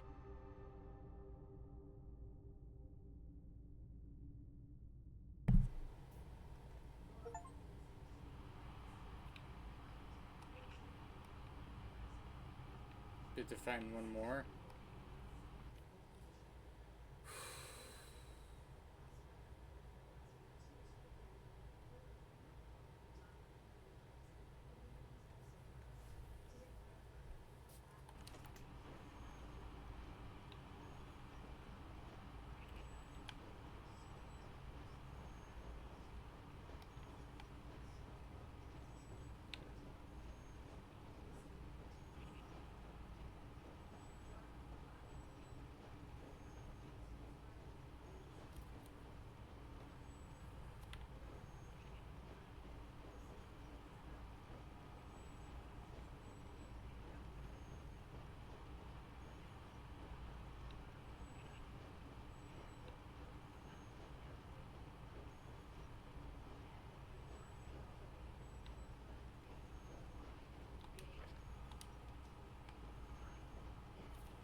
Trying to find his fucking radio is not fun.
Like, it sounds deafening and I don't see anything.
Below the level? Beyond the noise. Oh boy.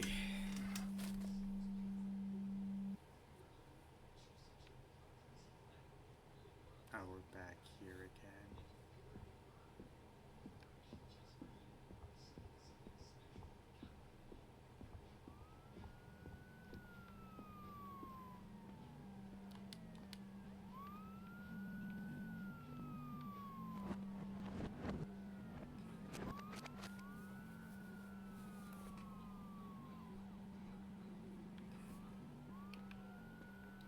Forward, backward.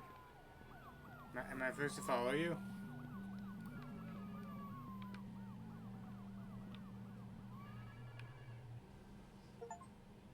Try to get beyond the printer in the minute. Okay.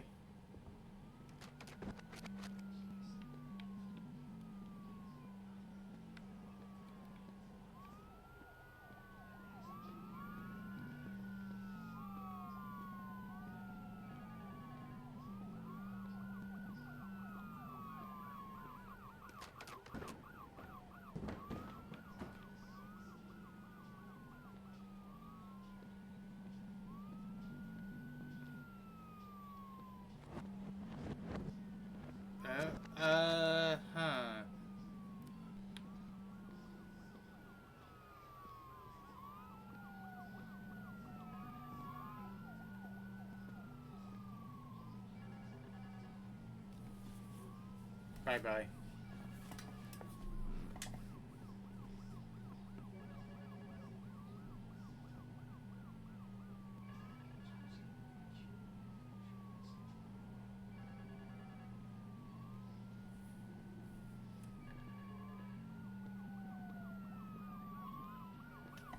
I feel like that's the key. Do we have to like ride it or some shit?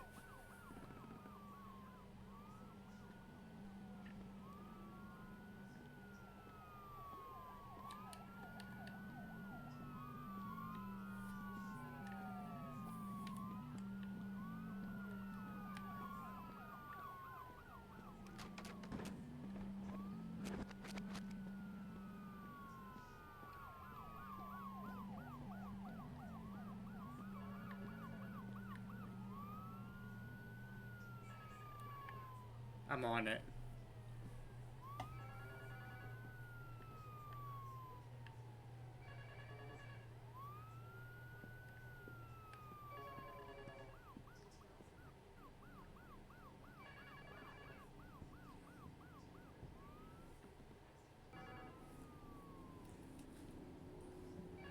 Interesting. Interesting.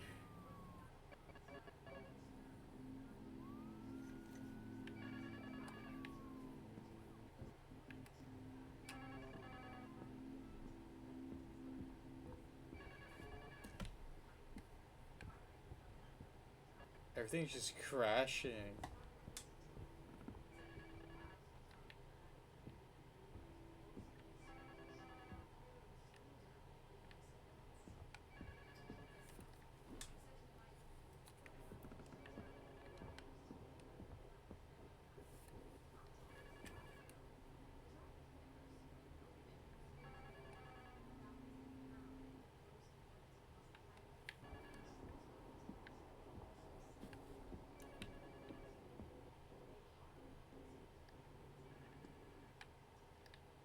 Teleport. No, we don't want to teleport, I think. Trigger.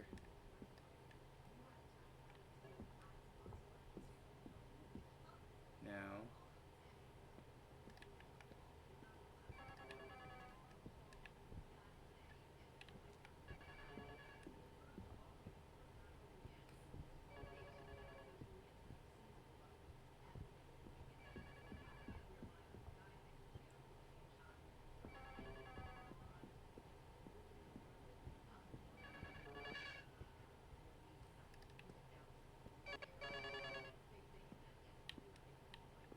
Oh my god.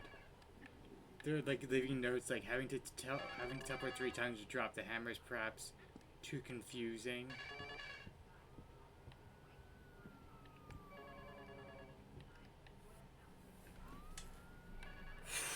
Everything is breaking down.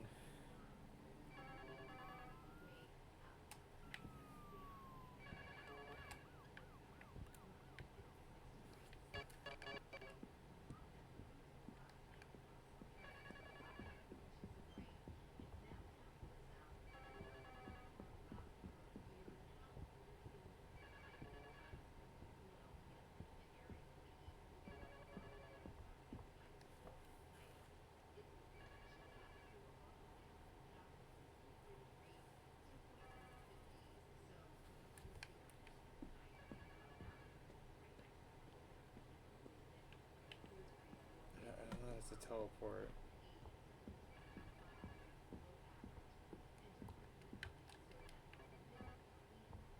How do we get... Can we get through there?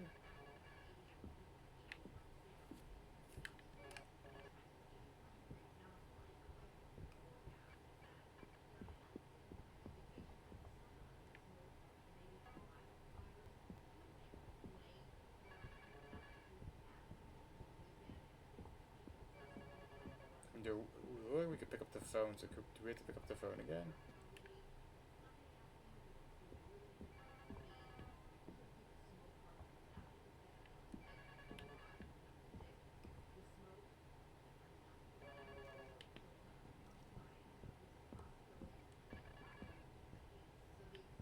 I forgot what the phone is.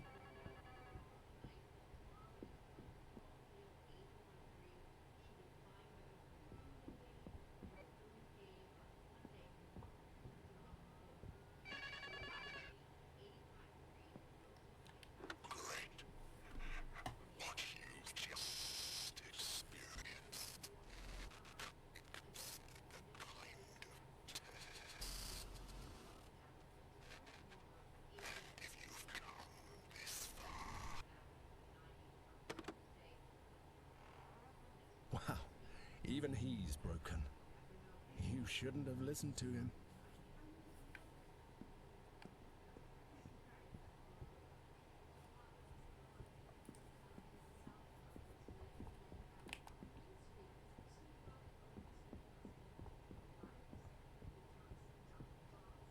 What a mess. But look at you, in a very human attempt to go back, thinking that all your problems will be solved. I can't blame you for wanting to go back to the house, to the routine where everything was simpler, where you were safe.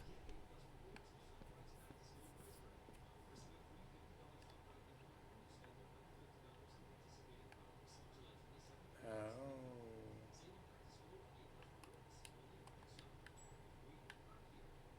It's so quiet.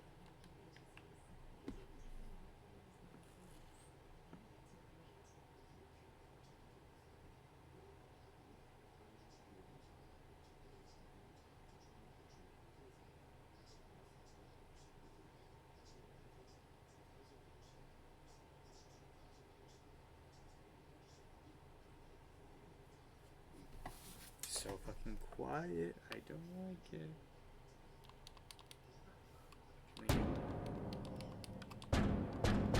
You can keep banging on the door all you want. No one's going to open it from the other side. After all, you're here.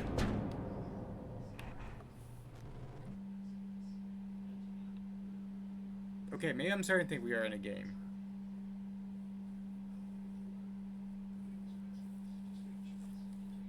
Okay. We're loading the prologue. Okay.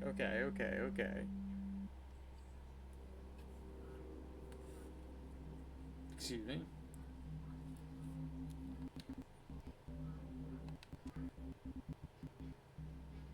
All this odyssey to end up here again. It's not working, is it? I don't know what you expected by breaking everything.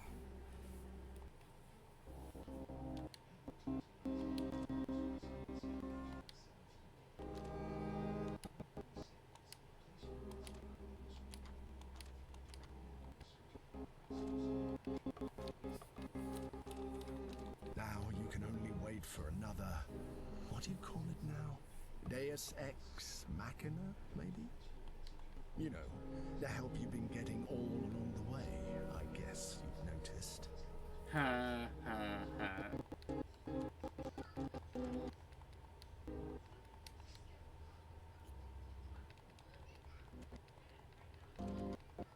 Come on.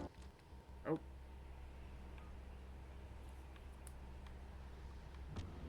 Where the fuck are we? Exactly.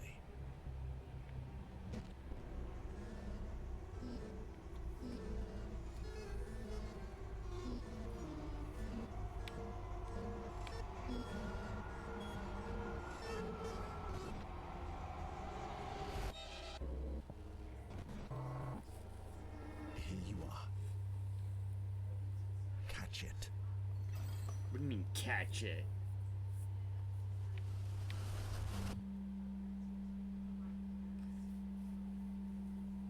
What do you mean catch it?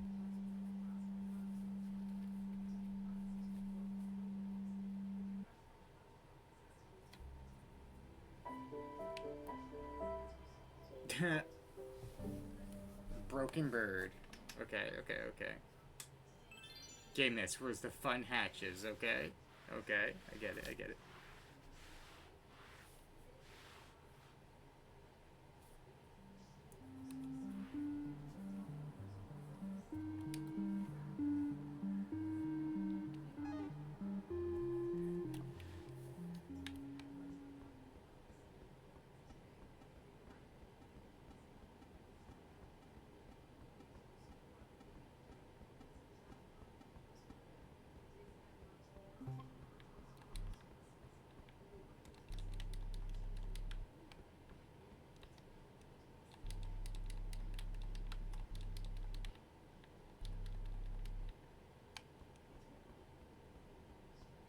Actually, I don't want to play this.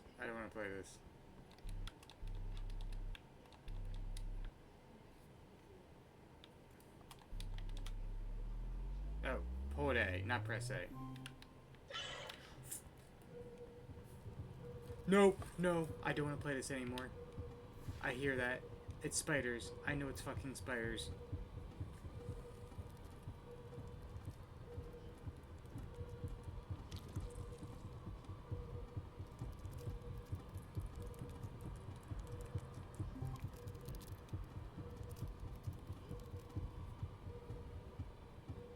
It sounded like the Halo Recharge Shield sound.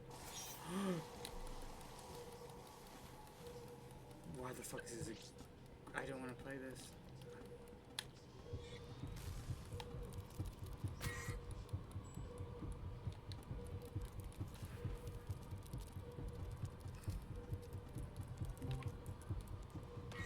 I don't want to play this. I really don't want to play this. I really don't want to play this. I really don't want to play this.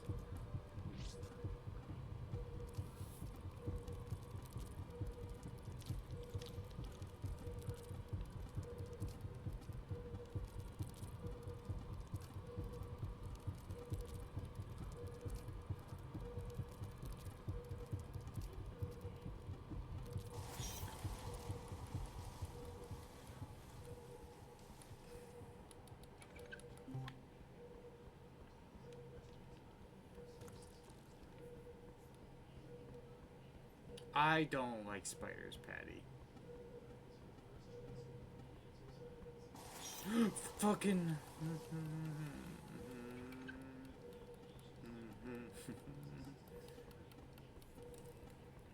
I much rather fight a dragon right now, Patty. Bring on your dragon. I would much rather fight a dragon right now.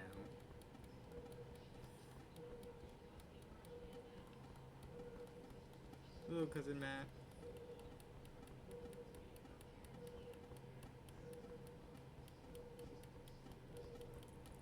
Ooh, no, no, no, we're gonna go that way. We're gonna go this way.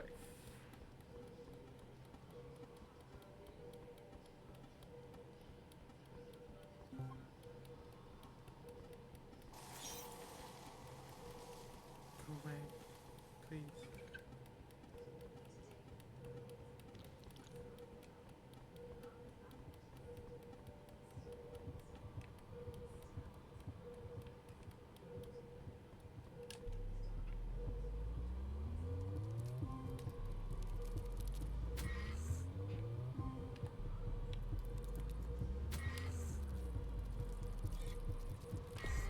Okay, I lost.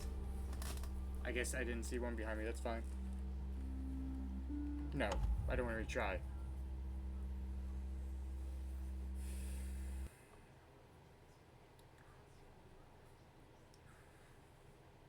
I was distracting myself talking about TNT. Speaking of dragons, such Patty, when do you think that whole battle's gonna be ready? Because I know in the middle of August and the end of August, I'm gonna disappear for a couple days each.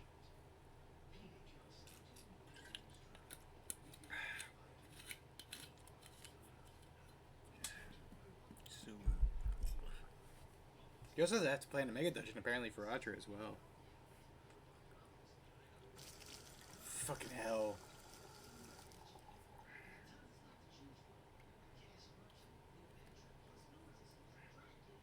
Back in the fucking building again.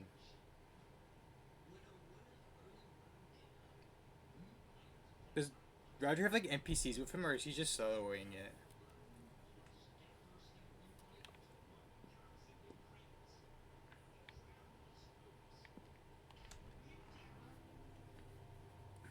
They gotta fight some ghouls. Lights, camera, action. Well, fighting some ghouls should be the easiest of the things, right, Patty? I didn't expect to see the insides of Samuel's world. This place definitely doesn't seem to be comfortable with your presence. Not really.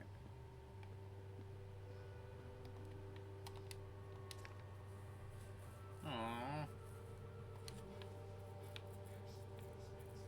We will not be adding any rewards for watching the whole film. I mean, there's achievement.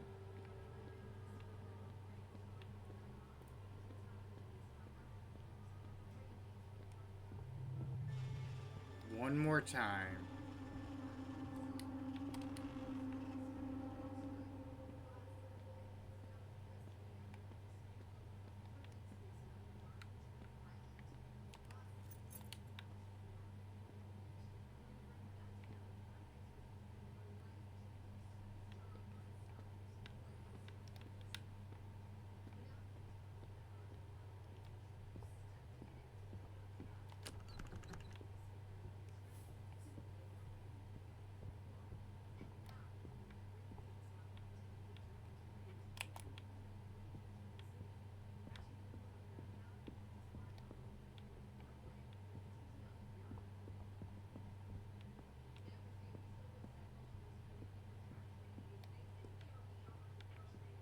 Actually, that reminds me. You're locked. What's down here? You're blocking the way. This just gotta name a few of Matt's casinos. I'm not soft. I feel like both Jesus and Matt have the easiest fight, but also in the same measure, ghouls are nothing to laugh at.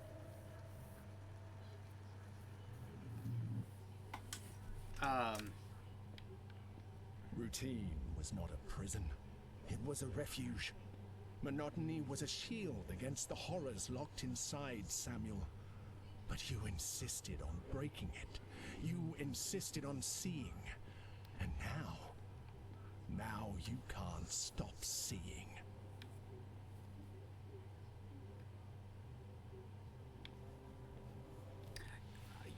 Are you sure? I feel like the first fight that we all did together was pretty easy.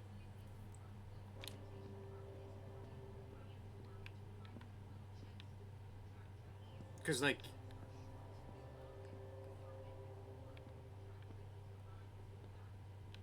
I mean, you did kill a lot of people, so that I feel like it's good. Your first fight was a shanking.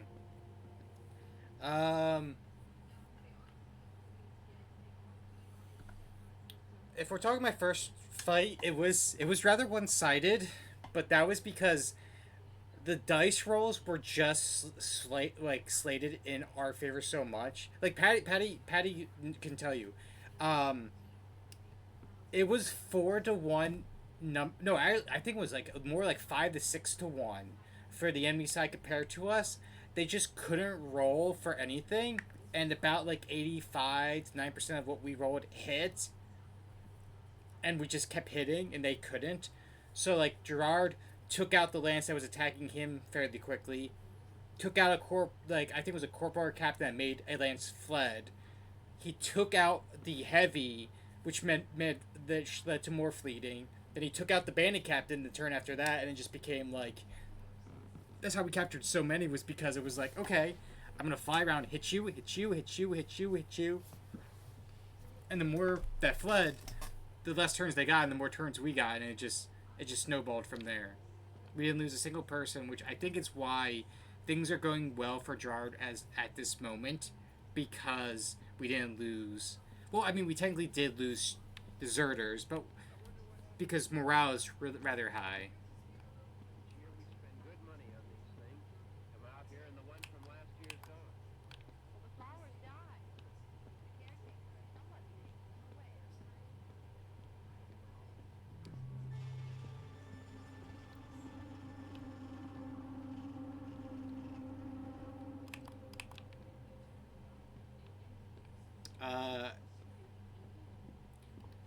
I I I am very confident in Gerard's next fight, but I'm not confident there won't be any losses. I think there are going to be losses for Gerard's side, and he just can't help it because we're attacking a fort.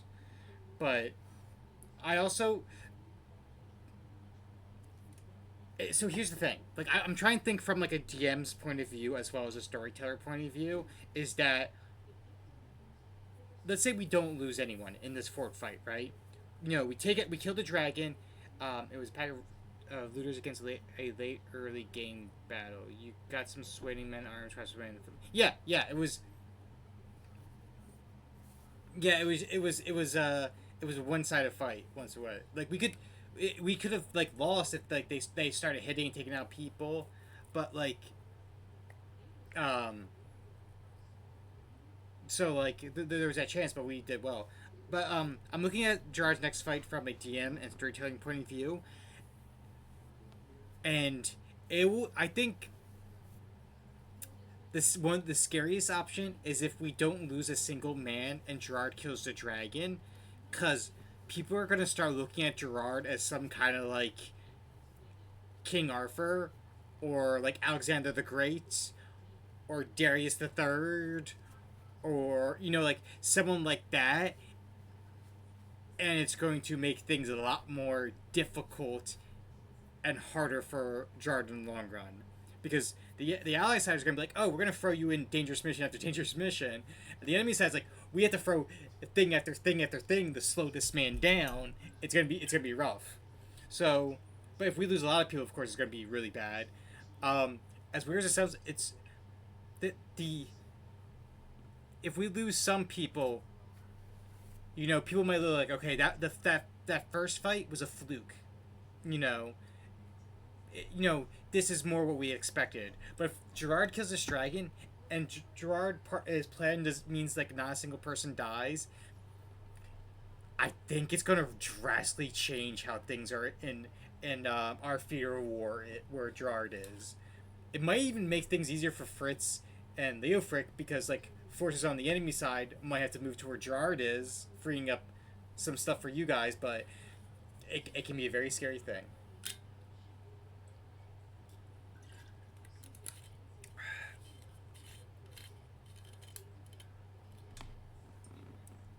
Also, my theory is that Doom and Gloom is going to become this world's Joan of Arc. I'm just saying. What do you think, Patty? How is my assessment? Patty's about to say, like, Suki, you're overthinking things.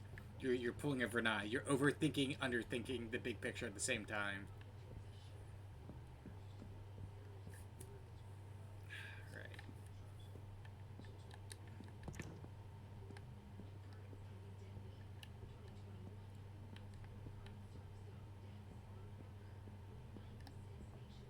Wait. Wait. What is going on?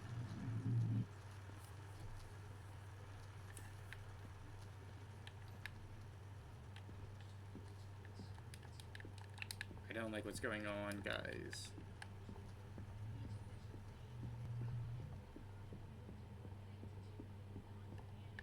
If you keep going towards the light like a bug, you may have the same fate. Normal with animation, hold open, teleport, close.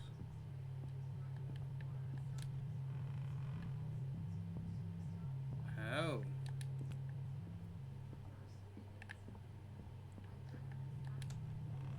Oh.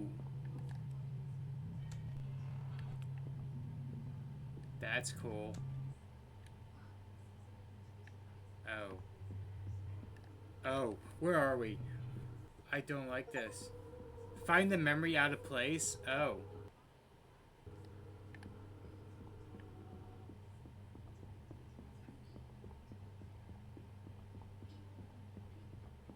I am fucking scared shitless, guys.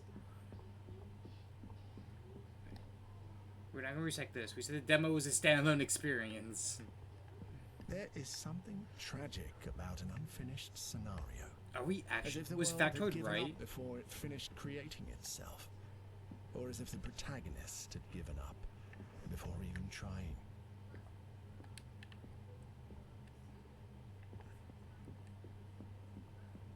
Actually, Patty, without me influencing anything, of course, because, I can't influence dice rolls and things like that, what would be your favorite outcome of the Gerard mission? Of things happening? Like, would your favorite thing be, like, Gerard, winning, but no one else surviving? Everyone survives. Gerard loses against the dragon, but everyone else succeeds. Like, what is something you're like rooting for secretly. I'm trying to distract myself from the horror by talking about D&D. It's working a bit.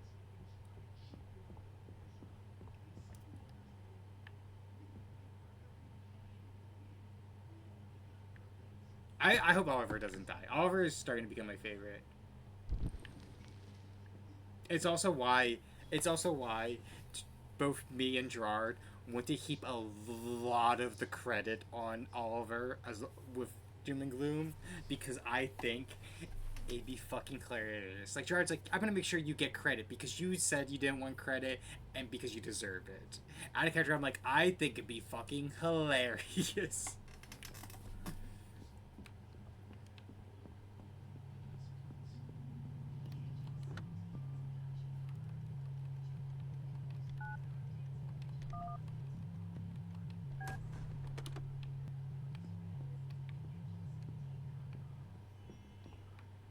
There's nothing in this chest.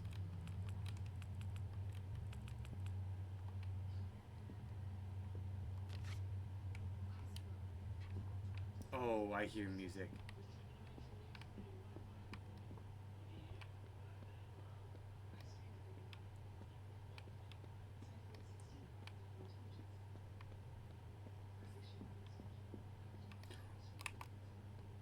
That is fucking terrifying.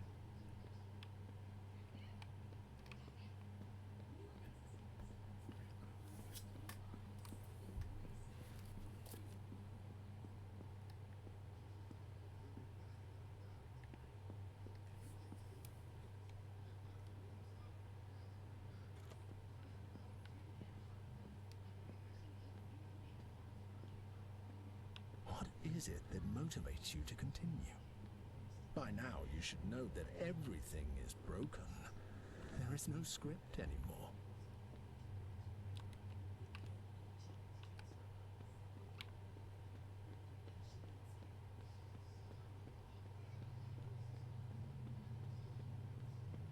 Okay.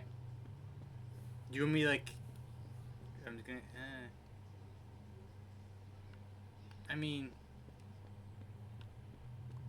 Will you be using them for yourself as well? I guess is the question is because it's going to be something that only I'm using, or is it going to be something Oliver as well as the opponent's going to be using?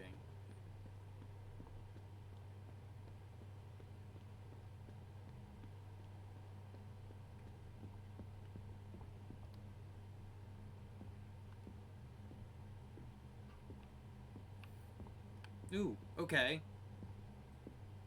Secret of the Good Moon. The bunny on the moon.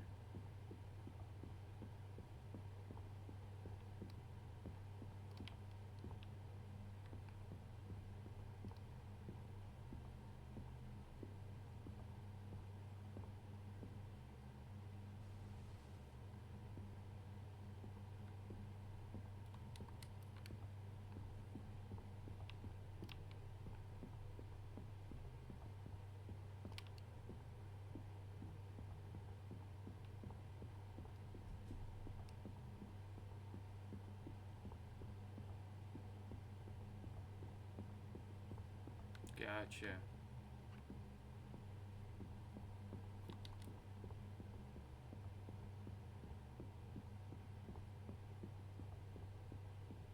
Can I move you? Oh.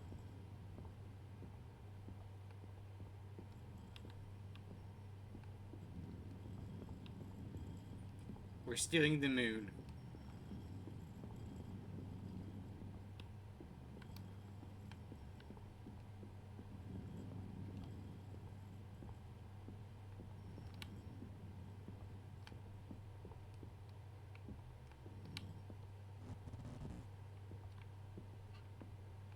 Did I do anything?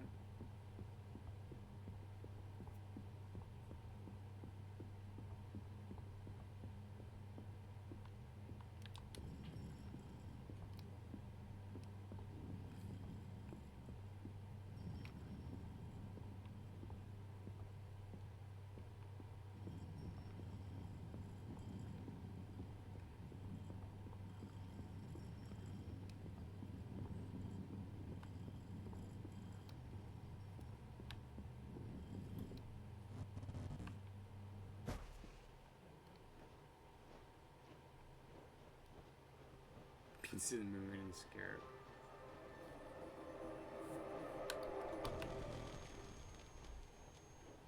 Alright, I think last time,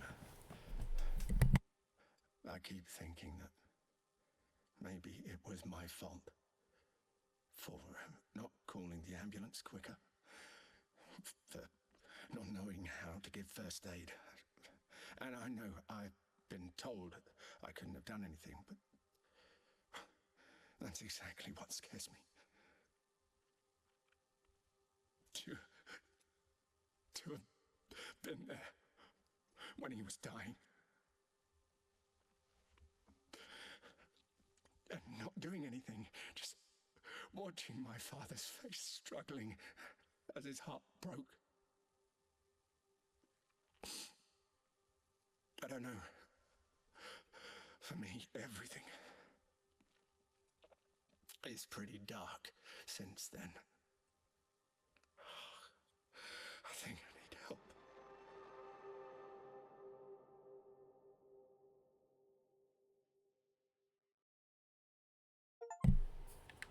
we released the 4 flight. Are we near the end of the game?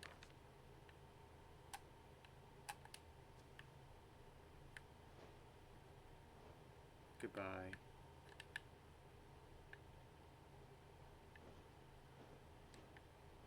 I mean, what else do we do?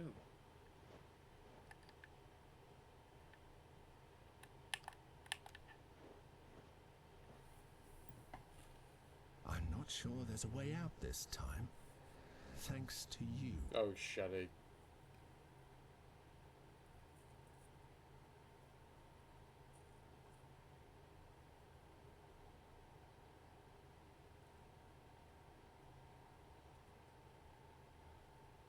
Do we... I really don't know what we do here, guys.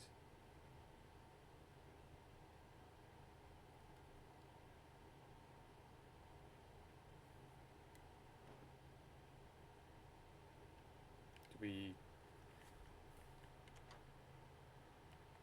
go, like, back?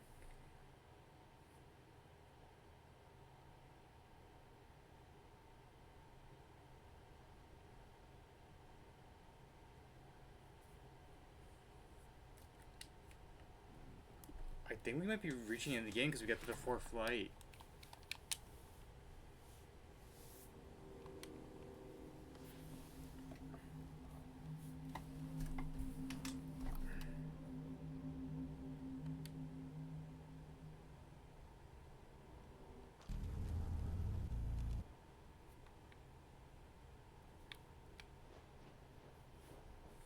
The 5th flight.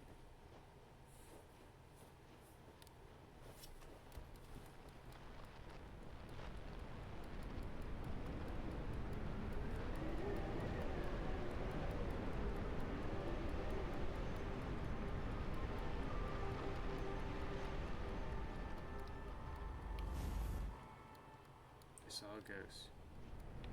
Also, I also want to state, I also love how no one knows what Gerard's ideas are, as well as everyone, and Gerard has no idea what Gerard's duties are right now. And I think that is the greatest thing, because Gerard's just going to, train others, and then spend the rest of his time just relaxing as the CIVOs, eating, and, like, taking naps. And I enjoy it.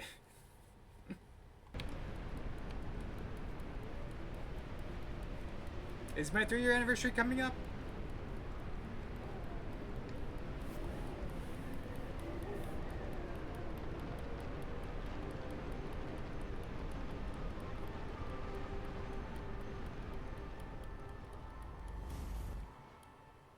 Because he was full of resentment.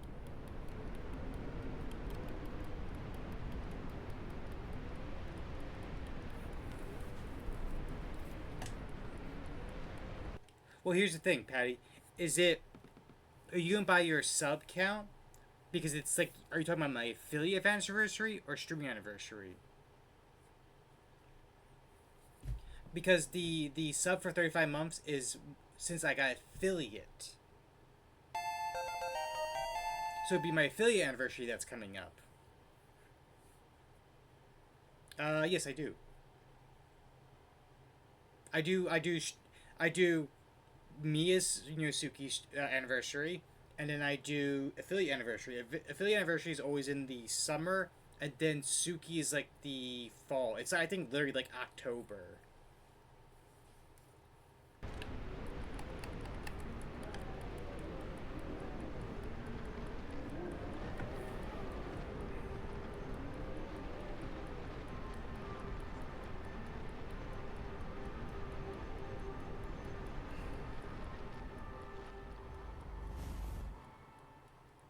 From what I thought,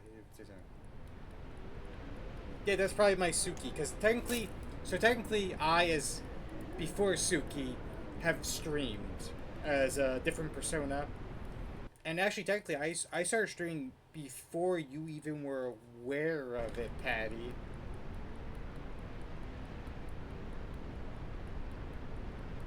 Because I did Tales of Berseria. I streamed all of that. Um, at the time, I think Glory was the only one that watched it.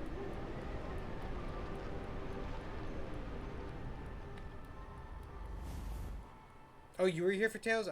I know Lori talked about it a lot, but I wasn't sure if you did because you never like mentioned it at all. You want to go down? Yes.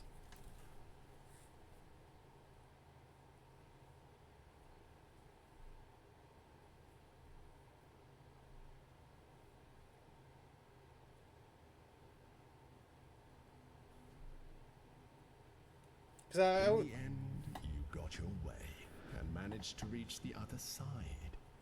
Was that really what you wanted? I was gonna say because whenever I mentioned like Lafisette's like origins for his name, you never like popped in like knowing where it's from. So I always like always just assumed like, oh, Patty, wasn't there for in that period. The other side. Yes, although it may not be what you're imagining. You are behind the darkness, beyond what a human is capable of comprehending. A place born of the spilled black bile of the sorrowful, where those tired of suffering hide, like Samuel.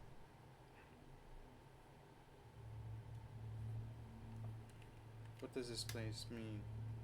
I find it hard to believe that you don't know, after all you've done to get here, and disturb one of my guests. One of your guests. Of course. Do you think I don't know that you've already seen his face? Precisely. Everything is broken because you saw what you shouldn't have. But don't worry. I'm not the one who gets angry. On the contrary, the truth is that I appreciate those who come here, no matter what.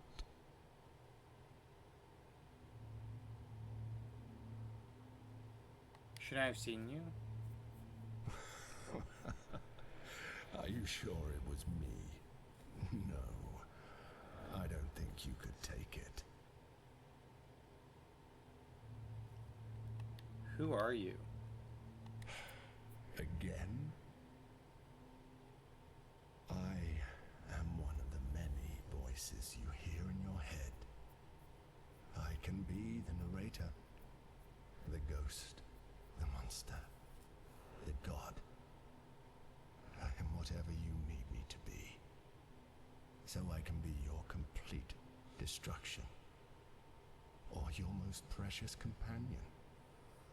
It's up to you. Are you real? Are you?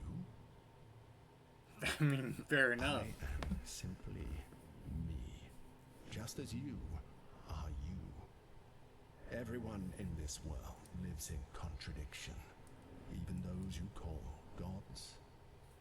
Samuel's life is a great example of this, full of half-truths and half-lies. What if I told you that the one who has helped you and the one who has hindered you are the same person? Does that make sense? Or is it paradoxical? The truth is that the answer doesn't matter. They are both real.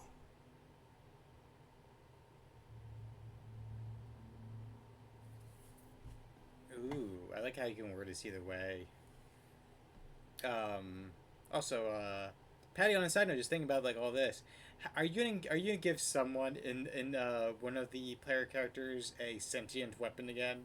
I'm just curious because almost like every campaign, a sentient weapon has appeared, and just a bit curious is all. Absolutely. Ooh.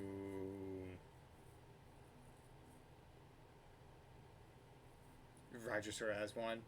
I think I think I know which two would be the funniest.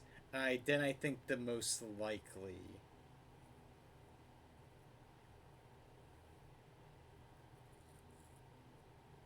Yeah, I definitely think I know who'd be the two funniest, and then I think I know who's the most likely to have one. True, but there's big stuff in all your cameras you can find. True.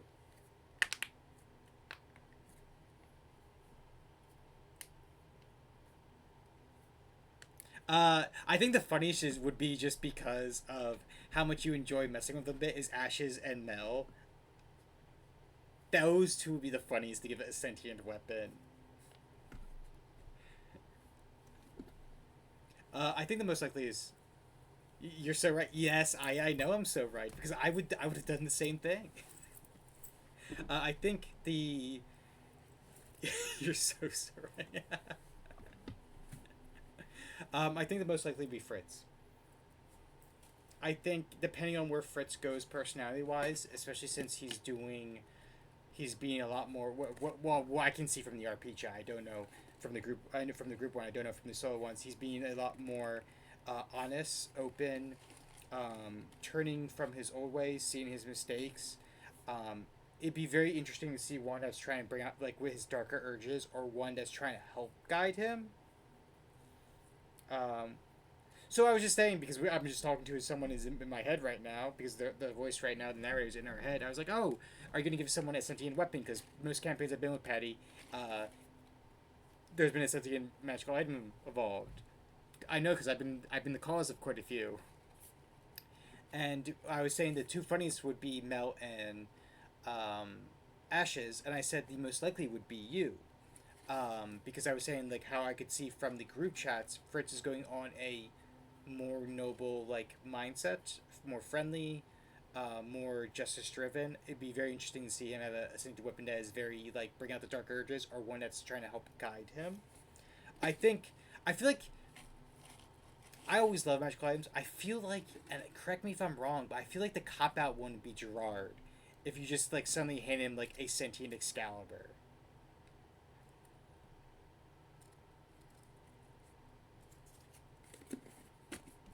That's just my take.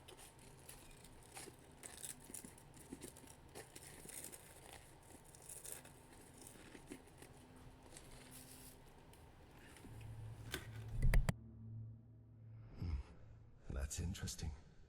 Because that who actually includes a lot of things. It includes you.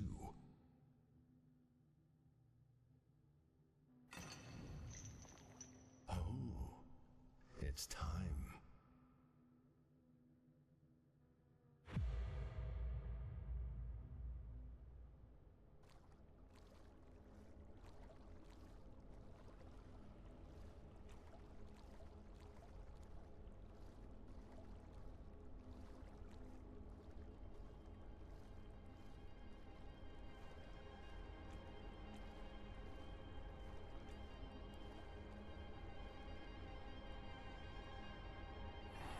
He's here.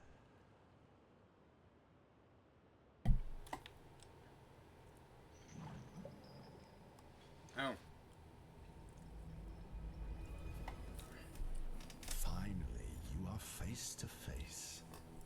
I imagine it must feel strange, almost like a phantom limb.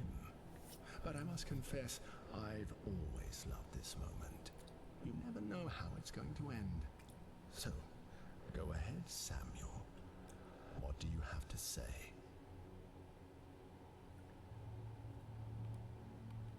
I'm sorry.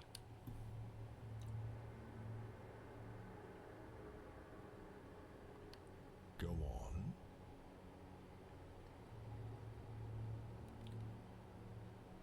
I'm afraid it's all my fault.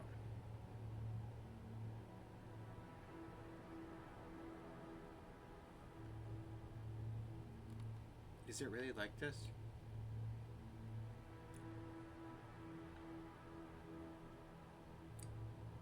Also, on a very side note, because I can never say the name right, but Thor's hammer.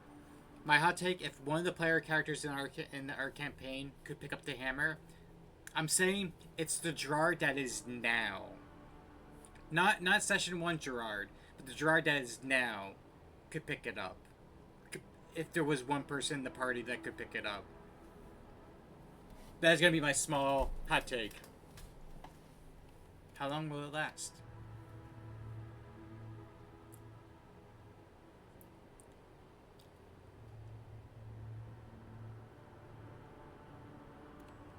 And I didn't kill Isaac.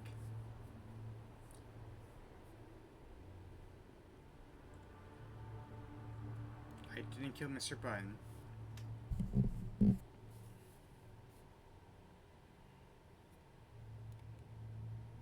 I didn't kill Joel.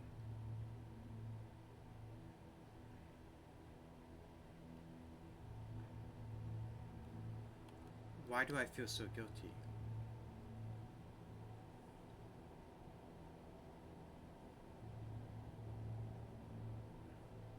You will too. Stop. You shouldn't say that. I can feel the pain, and therefore understand where these statements are coming from. But I can also feel the doubt in them. So be fair.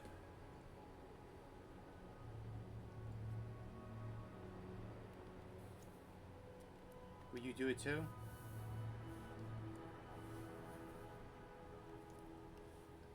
You see, something as simple as doubting can drastically change the perception of things.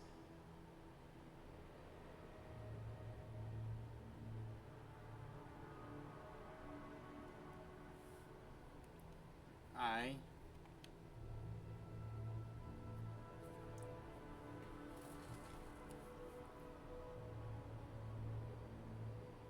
It's hard for me to say. Say it.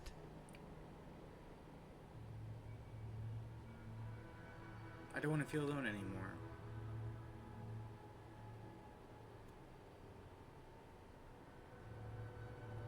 I don't want to be trapped anymore.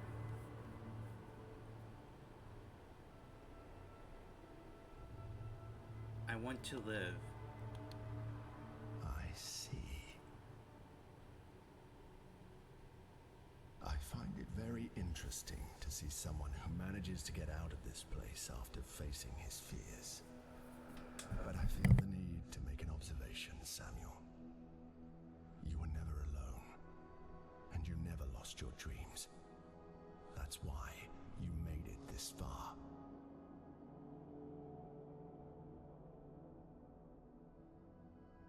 I have nothing to add, but you should take the opportunity to say something more before you leave this place.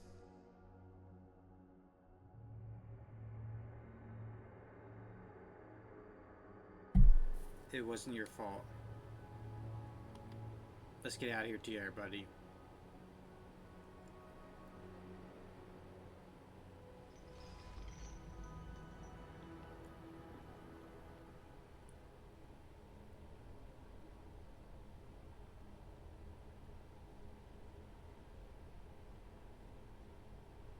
I feel like we're at the end of the game. Like, I've been like pushing a bit because I'm like, we're near the end, might as well. I don't want to do like a 30-minute stream next time I do this game. Wait.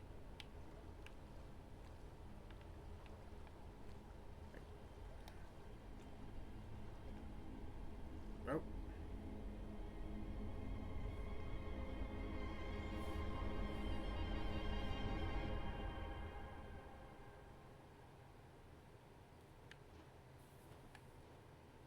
Holy hell.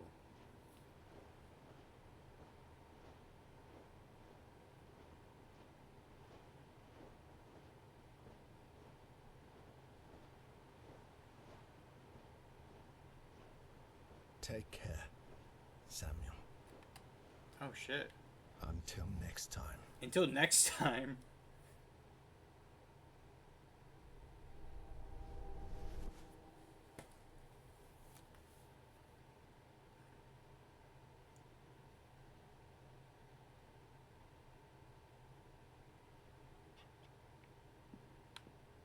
Oh, it's empty.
Marry those we love and who are no longer here.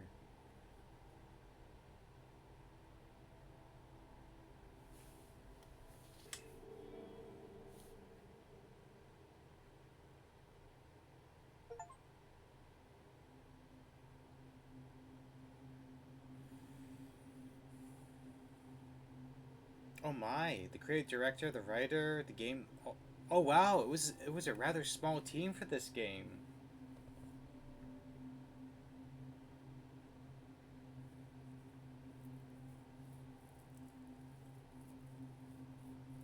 The voice actor was brilliant, I'll tell you that.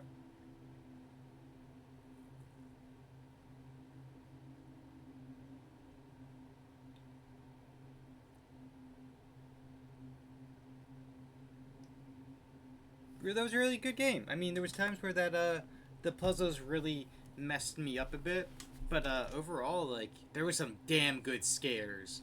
Fucking good scares. Did not like all the spider stuff. Definitely did not like all the spider stuff.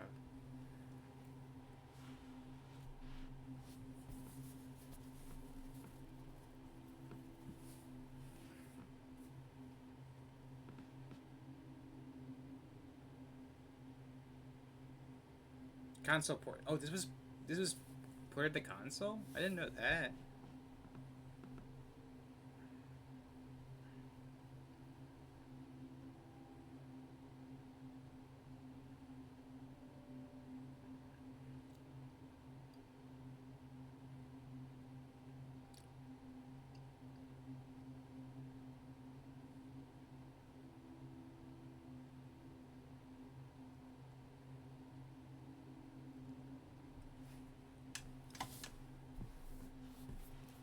They definitely nailed fucking some of the jump scares. A lot of it I did not understand at points. I think some of the story went over my head.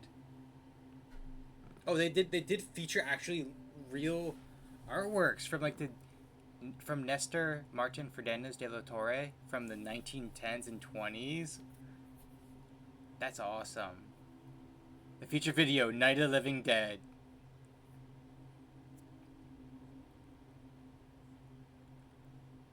DJ Punchy, ooh.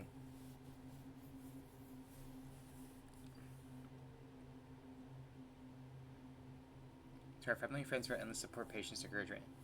I definitely need to figure out what my next game is going to be. Funded by the European Union. Interesting.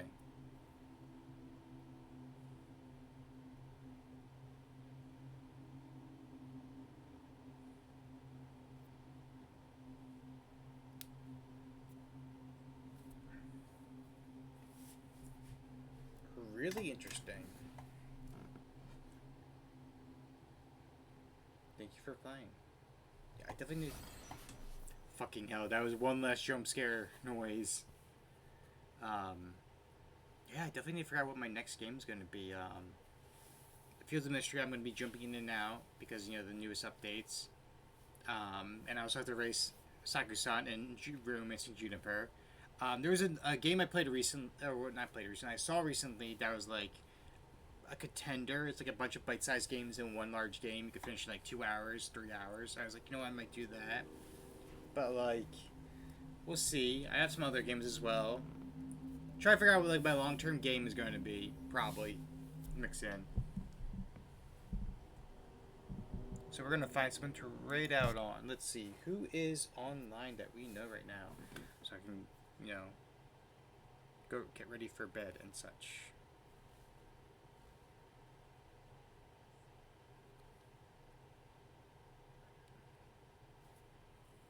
Let's see. I should streaming. Ronan's doing Cuckoo Stuck.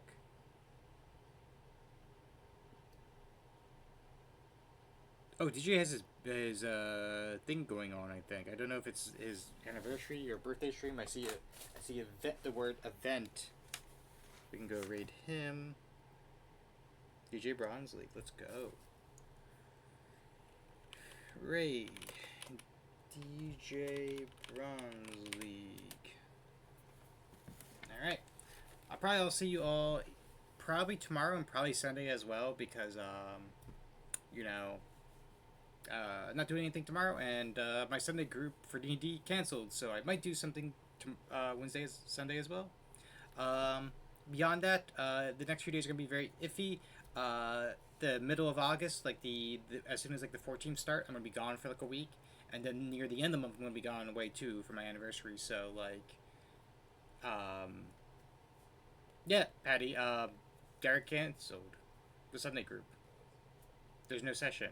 Oh, okay, you knew this.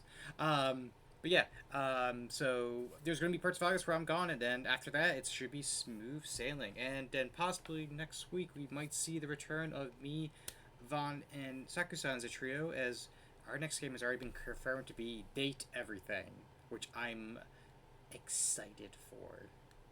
Because it is a game right up my alley, and Vaughn's alley, and I'm going to watch Maya just scream why as we interact with so many different romance options. But yes, you have a good night. Take care. Let's go raid.